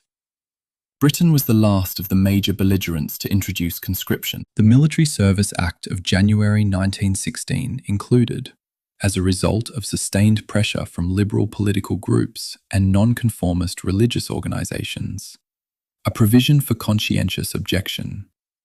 It was the only such provision in any combatant nation's conscription law. That provision was immediately subjected to a tribunal system designed, in its institutional practice, to minimize the number of exemptions granted while maintaining the appearance of fair process. Of the roughly 16,500 men who appeared as conscientious objectors, approximately 6,261 were imprisoned. 71 died in custody or shortly after release. The treatment varied substantially across the tribunal system. Some boards granted exemption readily, others granted it almost never, because the legislation gave boards wide discretion and provided no national standard for what constituted a genuine conscientious objection. The gap between the law's formal recognition of conscience and the practice of the tribunals was where most of those 6,000 men lived. Bertrand Russell was not an ordinary conscientious objector. He was a philosopher of international reputation, a fellow of Trinity College, Cambridge, and a man who combined his opposition to the war with a formidable public platform. His prosecution under the Defence of the Realm Act in 1916 for authoring a pamphlet supporting a conscientious objector resulted in a fine and, subsequently, his removal from his lectureship at Trinity. His later prosecution in 1918 for an article that was deemed to be making statements likely to prejudice relations with an ally, specifically the United States, resulted in a 6-month prison sentence. Trinity College removed his fellowship. What the court record of his 1916 trial reveals, when read carefully, is a prosecution that struggled to articulate precisely what harm his words had caused, while Russell's defense articulated with precision why, in his view, the war lacked moral justification. The state was not equipped to have the argument Russell was offering. It was equipped to levy fines. The absolutists, the roughly 1,500 conscientious objectors, who refused all alternative service as well as military service, created a specific institutional problem that the state had not designed its system to handle. The procedure was court-martial for disobedience, sentence of 112 days, release, return to civilian status, immediate reconscription notice, immediate refusal, immediate rearrest. The cycle was designed to break resolution through attrition. Some men went through this process 7 times. The state spent, by some estimates, more money processing and imprisoning a committed absolutist than it would have spent training and equipping a regular soldier. What the system had not modeled was the possibility of genuine, stable moral commitment, of men who had decided on a position and would not be moved from it by any amount of institutional pressure. One man, describing the experience in an oral history recorded decades later, put it simply: "They assumed time would change our minds. Time did not change our minds. They had not considered that we meant what we said." Siegfried Sassoon presented a different kind of problem. He was not an absolutist pacifist. He had served with distinction, been decorated for bravery, and repeatedly demonstrated personal courage in combat. His objection was specific. He believed the war was being prolonged needlessly by political failure, and that the men fighting it deserved the truth about why it was continuing. His public declaration of conscientious objection, read to Parliament in June of 1917, was a statement of precise political argument rather than general pacifism. The military's response was to have him declared medically unfit, neurasthenic, requires treatment, and sent to Craig Lockhart War Hospital, rather than face the public embarrassment of court-martialing a decorated officer for a political statement. His friend Robert Graves, who largely engineered this outcome, saved him from a court-martial. He also, incidentally, saved the military from a trial that would have given Sassoon a platform and a prosecution that would have been very difficult to conduct without generating more publicity than the declaration itself. The gap between Sassoon's treatment and the treatment of working-class absolutists who spent years cycling through court-martials is a class document as precise as anything in the war's archive.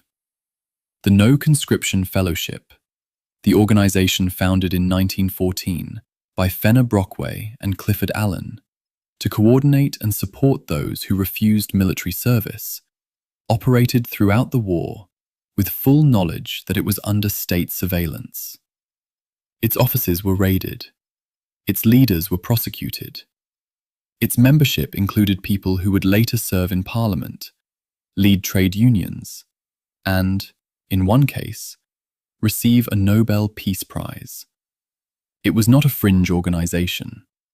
It was a network of several thousand people who had concluded, on various grounds, religious, political, ethical, that the war was wrong, and who were willing to accept the full institutional weight of that conclusion. Their files are in archives. Their letters are preserved. What they thought and why, and how they held their position under pressure, is recoverable if you look for it. Most popular histories of the First World War don't look for it, because the conscientious objector sits awkwardly in a narrative structured around collective national sacrifice. The White Feather Campaign, women distributing white feathers to men not in uniform as symbols of cowardice, is routinely cited as evidence of overwhelming civilian enthusiasm for the war and social pressure on men to enlist. It was real. It was also, from the evidence of regional newspaper letters pages and oral history testimony, considerably less universal than the standard account suggests. Letters to provincial newspapers in non-conformist communities in Wales and Northern England through 1915 and 16 contained genuine minority opposition, carefully worded, conscious of the social risk of saying it, but present. The consensus was manufactured partly by the intensity of state propaganda, partly by the genuine belief of millions of people in the justice of the cause, and partly by the social pressure of communities where dissent was visible and costly. None of those things made the consensus fake. They do mean it wasn't unanimous, and the unanimity has been retrospectively constructed in ways that the actual archive, if you read it carefully, doesn't support. Chapter 14. The Invention of the War Artist. In November of 1917, Paul Nash wrote a letter to his wife Margaret. He had just returned from visiting the battlefield of the Ypres salient, not as a combatant, but as a newly commissioned official war artist, sent to observe and record. The letter has been preserved and is held at the Tate Archive in London. In it, he wrote, "I am no longer an artist interested and curious. I am a messenger who will bring back word from the men who are fighting to those who want the war to go on forever.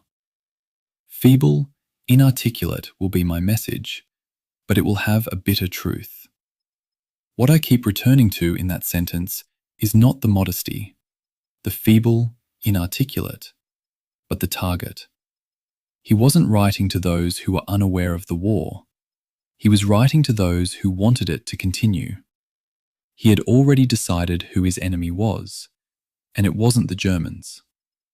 The British War Artist Scheme operated under the War Propaganda Bureau, later reorganized as the Department of Information, which commissioned artists, photographers, and filmmakers under an explicit brief to produce material that would sustain domestic morale and influence neutral opinion, most critically, American. The commissions were real, the payments were real, and the brief was real. Artists were given passes to forward areas, given accommodation and transport, given access that ordinary civilians could never obtain. What they were not given was editorial freedom. They were expected to produce material suitable for wide reproduction, which, in practice, meant material that would not alarm the public, undermine recruitment, or embarrass the military. Nash received his commission on precisely those terms. He then went to the salient, stood at the edge of what artillery and Flemish clay had together produced, and came back and painted hell with a sarcastic title. His most famous painting from the Western Front, "We Are Making a New World," completed in 1918 and now held in the Imperial War Museum, shows a landscape of destroyed tree trunks rising from waterlogged shell craters, lit by a rising sun that illuminates nothing living. The title is bitter irony so concentrated that it almost collapses under its own weight. The painting was accepted into the official IWM collection. The early curatorial notes describe it as atmospheric.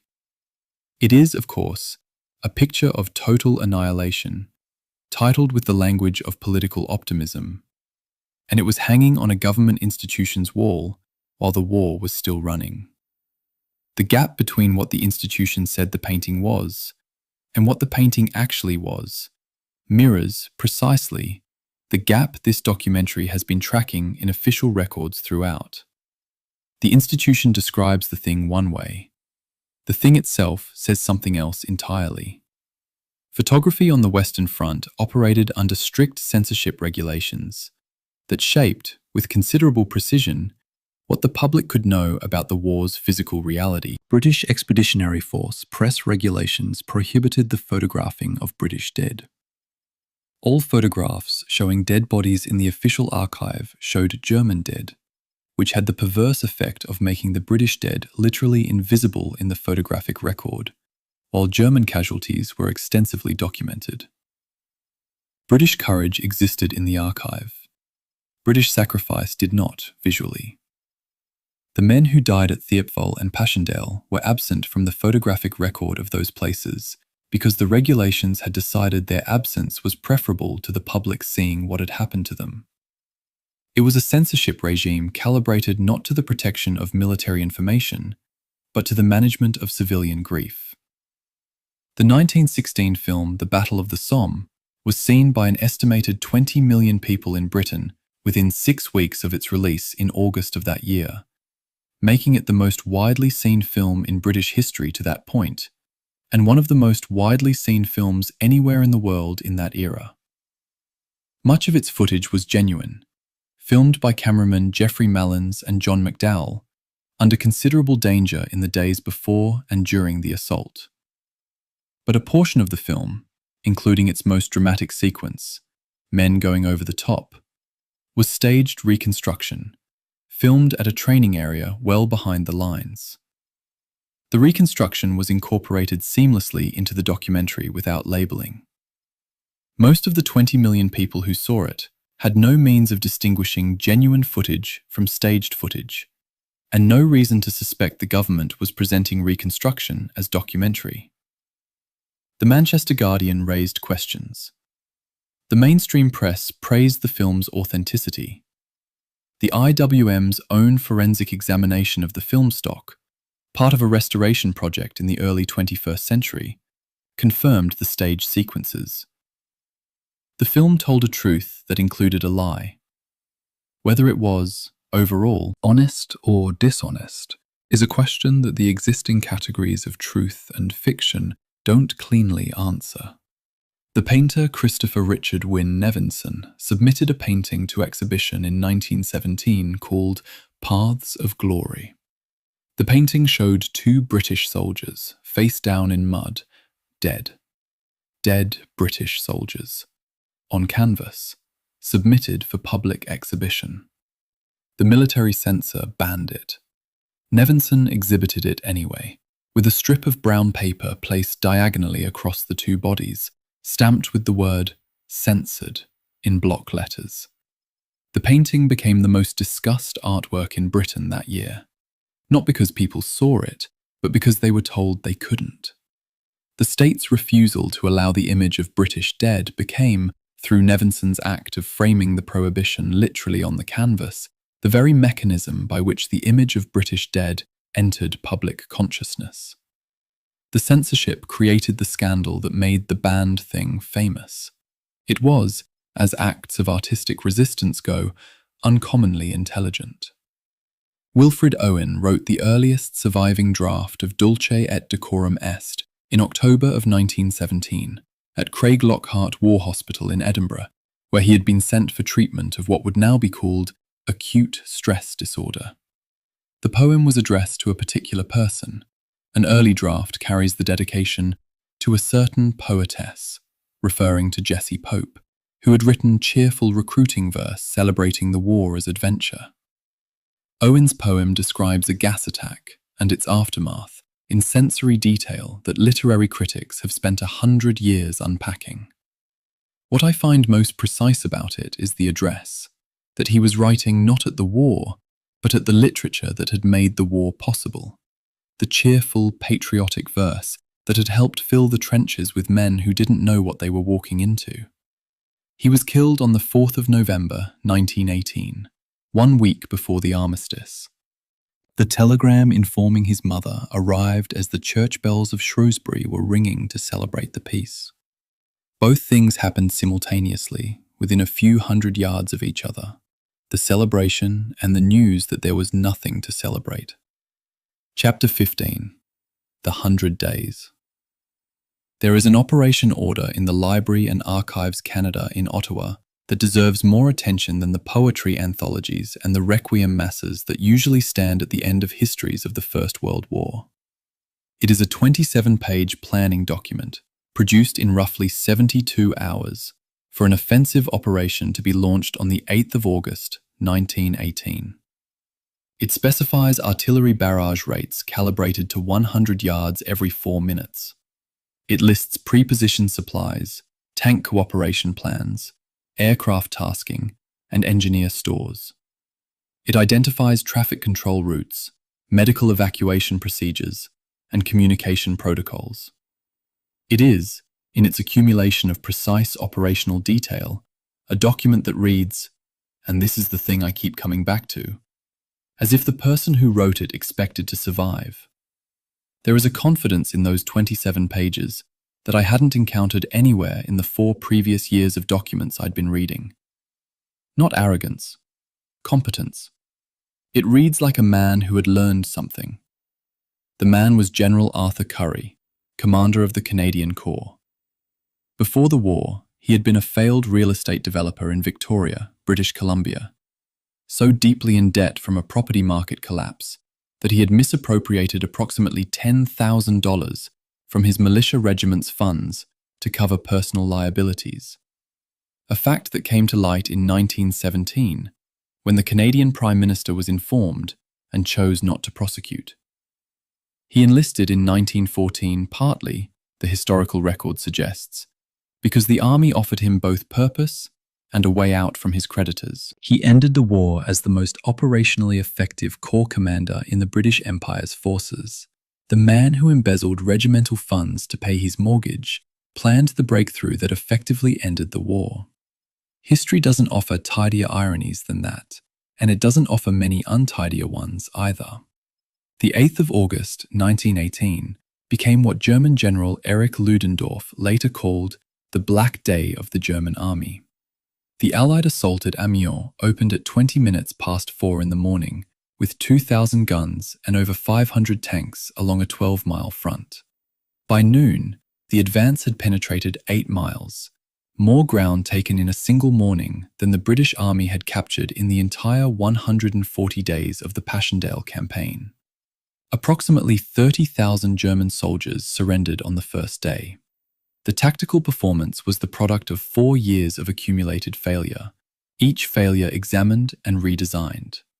The creeping barrage, moving at 100 yards every 4 minutes, was derived from back analysis of every previous assault where the barrage had outpaced the infantry.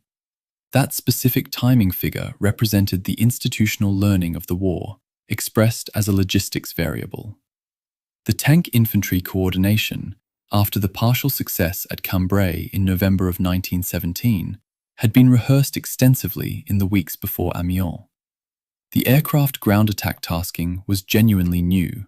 The Royal Flying Corps, now the Royal Air Force, having spent months developing low-level attack doctrine against German positions. All of it had been tried before, in pieces. At Amiens, it was assembled together with sufficient preparation and sufficient resources to work. What had changed in the German army by August of 1918 is a question that different historians answer differently, and the honest answer is that both major explanations are simultaneously correct. The Allied offensives were breaking through German defensive lines that had held for 4 years. That is real, and the German army's internal cohesion was failing from within, independently of external pressure. German historian Wilhelm Deist's research on what he termed covert military strikes, the dramatically elevated rates of German soldiers surrendering, reporting sick, or going absent without leave in the autumn of 1918, suggests an army that was dissolving from inside at the same time it was being dismantled from outside. In some divisions, effective fighting strength had fallen to under a quarter of nominal establishment. The institution was hollowing.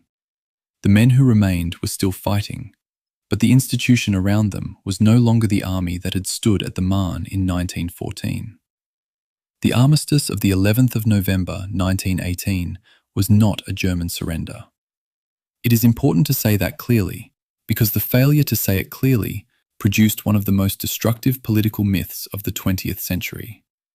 It was a ceasefire, an agreement to stop fighting, signed by a civilian delegation authorized by a German government that had requested it, while German armies still stood on foreign soil.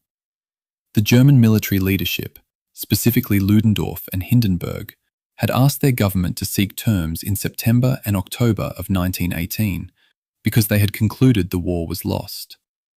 They then spent the rest of their lives in public life, constructing the argument that they had been betrayed, that the army had been undefeated in the field, that civilian politicians, and, in the uglier versions of the myth, Jewish Germans, had stabbed the army in the back.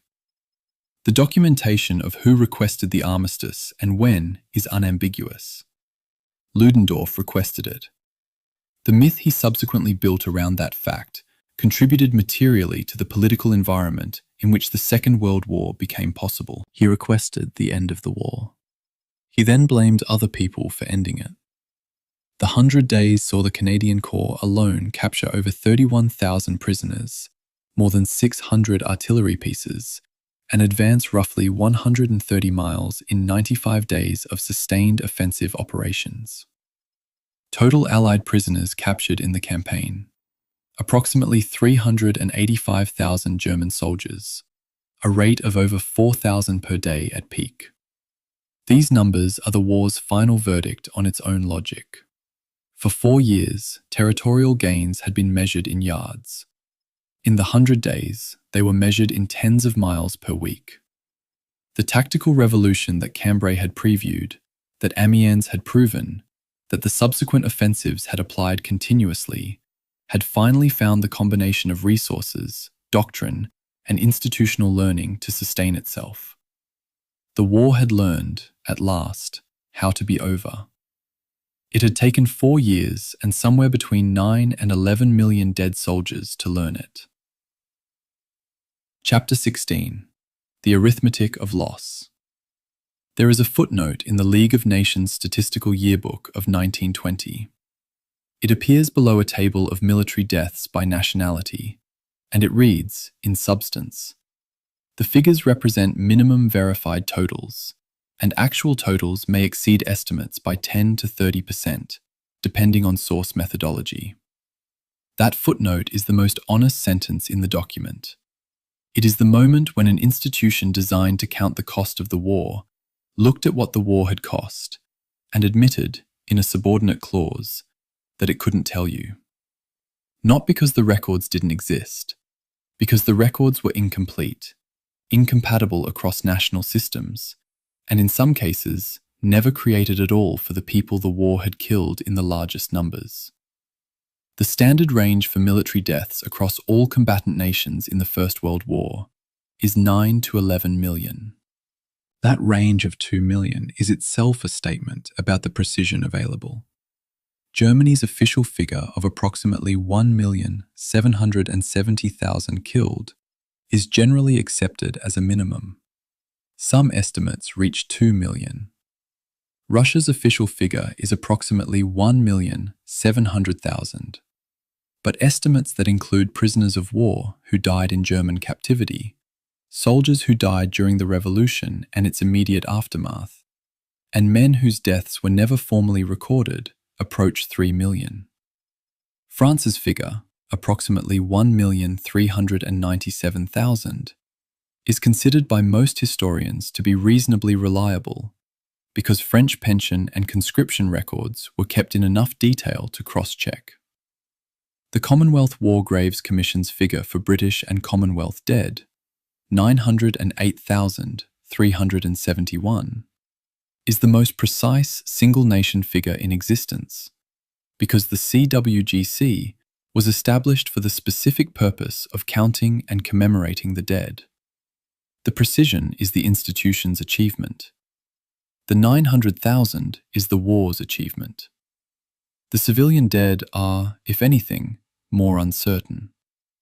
Civilian deaths from direct war violence, from the naval blockade, from war-related famine and disease, and from the specific atrocities committed under the cover of wartime, are estimated at between 6 and 13 million, a range that contains more than the entire military death toll at its lower bound.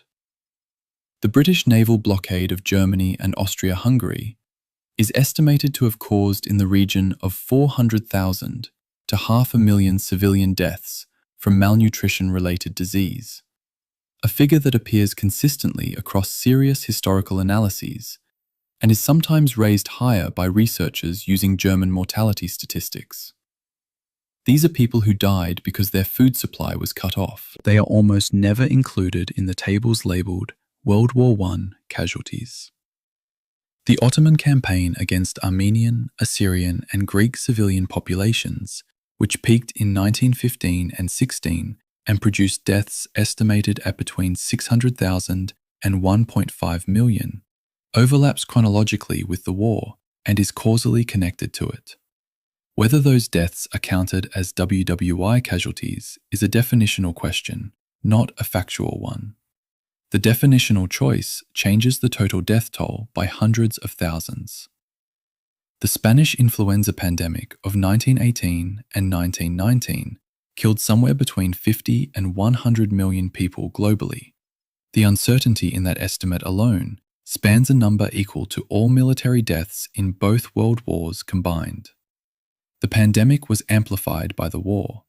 Troop movements spread the virus across continents in weeks.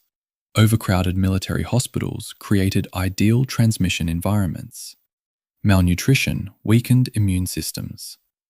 The pandemic and the war are causally inseparable, but they are almost always counted separately.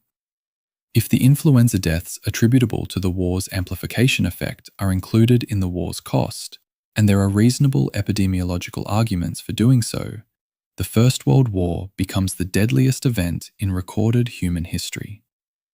The choice not to include them is methodologically defensible. It is also, given the scale of the numbers involved, a choice that shapes what we think the war was.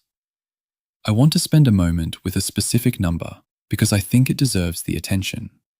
Of the 908,371 Commonwealth War dead recorded by the CWGC, approximately 526,816 are commemorated as known unto God, the inscription suggested by Rudyard Kipling for graves and memorial panels where the individual could not be identified. That is approximately 58% of the total Commonwealth dead. More than half. More than half of all the British and Commonwealth men who died in the First World War cannot be named. They are recorded as having died in a particular campaign, in a particular year. They are not recorded as individuals. The Menin Gate carries 54,896 names. Men who have no known grave at all, who were consumed by the artillery so completely that no identifiable fragment was ever recovered or matched to a person. Rudyard Kipling wrote the known unto God inscription. His son John was killed at the Battle of Lewes in 1915. John Kipling's body was not identified, or rather, not definitively identified, until DNA analysis in the 1990s, nearly 80 years after his death. His father wrote the words for graves that may have included his own sons. The archive holds that alongside everything else. The wounded to killed ratio across the First World War is approximately 3-1, roughly 3 men wounded for every man killed. If military dead are approximately 9 to 11 million, then military wounded are approximately 21 to 30 million. Adding the dead and wounded together gives a military casualty figure of somewhere between 30 and 40 million, from 65 million mobilized. The arithmetic is simple, and the simplicity is the point. Put 10 soldiers in a room. Statistically, 1 would be killed, and more than 3 would be wounded by the end of the war. The room you're left with contains fewer people than you started with, and the ones remaining carry the marks of what happened in ways you can't see when you look at them across the table. The room is quieter than it was. The room has been quiet since 1918, in a specific way that the rooms before 1914 were not, and the rooms after 1919 never quite recovered. The British Army's medical records from the Western Front document 1,663,435 sick cases requiring hospitalization in France alone. Men incapacitated by disease, most of them trench fever, dysentery, and respiratory illness rather than combat wounds. They are not in the standard casualty tables. The men who were evacuated from the front with psychological breakdown and spent decades in institutions, dying in the 1920s and 30s in a state that contemporaries often attributed to the war, are not in the casualty tables. The German civilians who died of blockade-related malnutrition are not in most casualty tables. The African Carrier Corps, whose deaths number somewhere between 50,000 and 100,000, are not in most casualty tables. The table that gets reproduced in textbooks is already extraordinary. The table that includes everything the war actually cost is one that nobody has yet fully constructed because the counting never finished. The footnote in the League of Nations yearbook was honest. It still applies. Chapter 17. The Unfinished Piece. In June of 1919, a 36-year-old British economist submitted his resignation from the Treasury delegation to the Paris Peace Conference. His letter, preserved in the Treasury papers, says simply that he can no longer be of use. He returned to Cambridge and wrote a book in 6 weeks.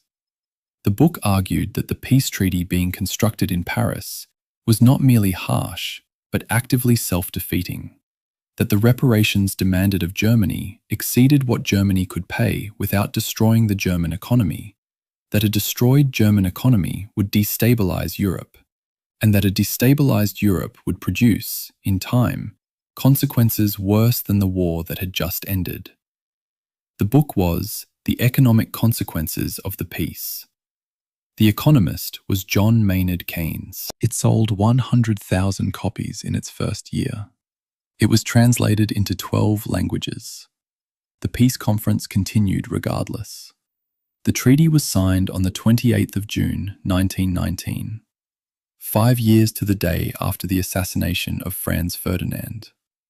The Paris Peace Conference assembled in January of 1919 and ran for 6 months. Its dominant figures were 4. Woodrow Wilson of the United States, with his 14 points and his vision of a new international order built on self-determination and collective security. Georges Clemenceau of France, whose country had lost 1.4 million military dead and whose north had been physically destroyed, and who wanted Germany incapacitated so that it could never do this again. David Lloyd George of Britain, who privately agreed with more of Keynes's analysis than he publicly admitted, and who was constrained by an election he had won partly on the promise of making Germany pay. And Vittorio Orlando of Italy, who had been promised territorial gains for entering the war, and now found those promises incompletely honoured. 4 men, in private sessions whose detailed minutes are held in the Foreign Office records, making decisions about the borders and obligations of nations, whose populations had no representatives in the room. Wilson had arrived with principles. He left with a treaty that honoured some of them, compromised others, and abandoned several of the most important. He also left with a League of Nations, the one institutional legacy he cared most about, that the United States Senate would refuse to ratify. Article 231 of the Treaty of Versailles, the War Guilt Clause, was drafted by 2 American lawyers, Norman Davis and John Foster Dulles. Their intention was legal, not moral. The clause was needed as the formal basis for the reparations demand, because German liability had to be legally established before a sum could be calculated. Davis and Dulles understood Article 231 as saying that Germany should, morally, pay for all war costs, but that because it couldn't possibly afford this, it would be asked to pay for civilian damages only. They were writing a financial instrument. The German government received it as a national humiliation, as a formal declaration that Germany bore sole moral responsibility for the deaths of 9 million soldiers and the destruction of a continent. Both Davis and Dulles were reportedly surprised by the German reaction. The distinction between a legal formula and a moral verdict is legible to lawyers. It is not legible to a nation reading a sentence that says it caused the war. The reparations figure, 132 billion gold marks, set at the London schedule of payments in May of 1921, was, as Keynes had argued, beyond what Germany could pay without destroying its own economy. What happened next proved him right faster than even he had predicted. Germany paid approximately 20 billion gold marks before defaulting in 1923, triggering the hyperinflation that wiped out middle-class savings, destabilized the Weimar Republic's political foundations, and created the economic grievance that German nationalist politics would exploit for the next 2 decades. The Dawes Plan of 1924 and the Young Plan of 1929 renegotiated the payments downward and restructured the debt. Then the Second World War intervened. Germany's final reparations payment, the last installment of a restructured bond debt, was made on the 3rd of October 2010. The war that ended in November of 1918 was financially settled 92 years later. The final bill was paid during the Obama administration. The Dolchstoss Legende, the stab-in-the-back myth that claimed Germany's army had been undefeated in the field and betrayed by civilian politicians, began circulating almost immediately after the armistice and was given institutional credibility when Hindenburg and Ludendorff testified before a parliamentary commission in 1919. Hindenburg stated that the army had been stabbed in the back by the home front. The documentation of who requested the ceasefire and when and why is not ambiguous. Ludendorff requested it in late September and early October of 1918 because he had concluded the military position was hopeless. The myth he subsequently constructed required either amnesia or dishonesty about that fact, and the record suggests he was capable of both. The myth gave German nationalist politics the narrative it needed: an army of heroes, a civilian backstab, a humiliating peace, a legitimate grievance. It gave the political environment that would produce the Second World War its operating story. Ludendorff died in 1937, early enough to miss the consequences, late enough to have helped create them.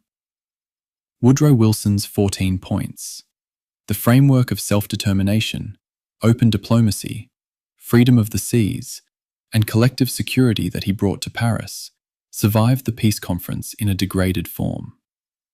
The League of Nations was established. Wilson had invested everything in it. He returned to the United States and began a speaking tour to build public support for Senate ratification of the Versailles Treaty and League membership. In October of 1919, while traveling by train through Colorado, he suffered a severe stroke. The remainder of his presidency was conducted from a sick room, with his wife Edith managing access to him and, historians have since concluded, effectively running significant portions of the executive function. The Senate voted twice on ratification and rejected it both times. The United States never joined the League of Nations that Wilson had made the centerpiece of his peace vision.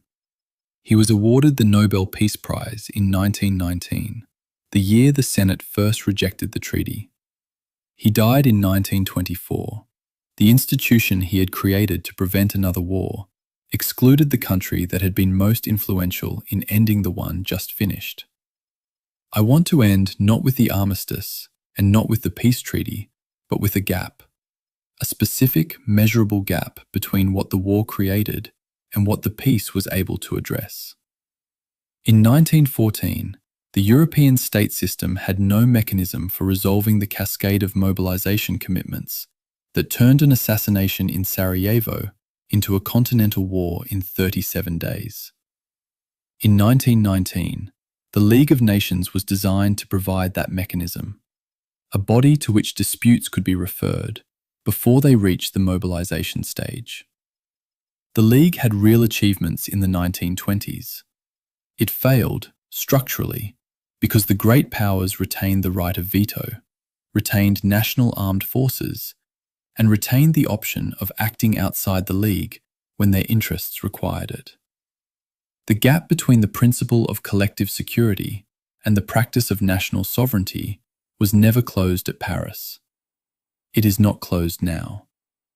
The United Nations, which replaced the League after 1945, operates with the same structural tension: permanent members with vetoes, national armies, the option of acting outside the framework when interests dictate.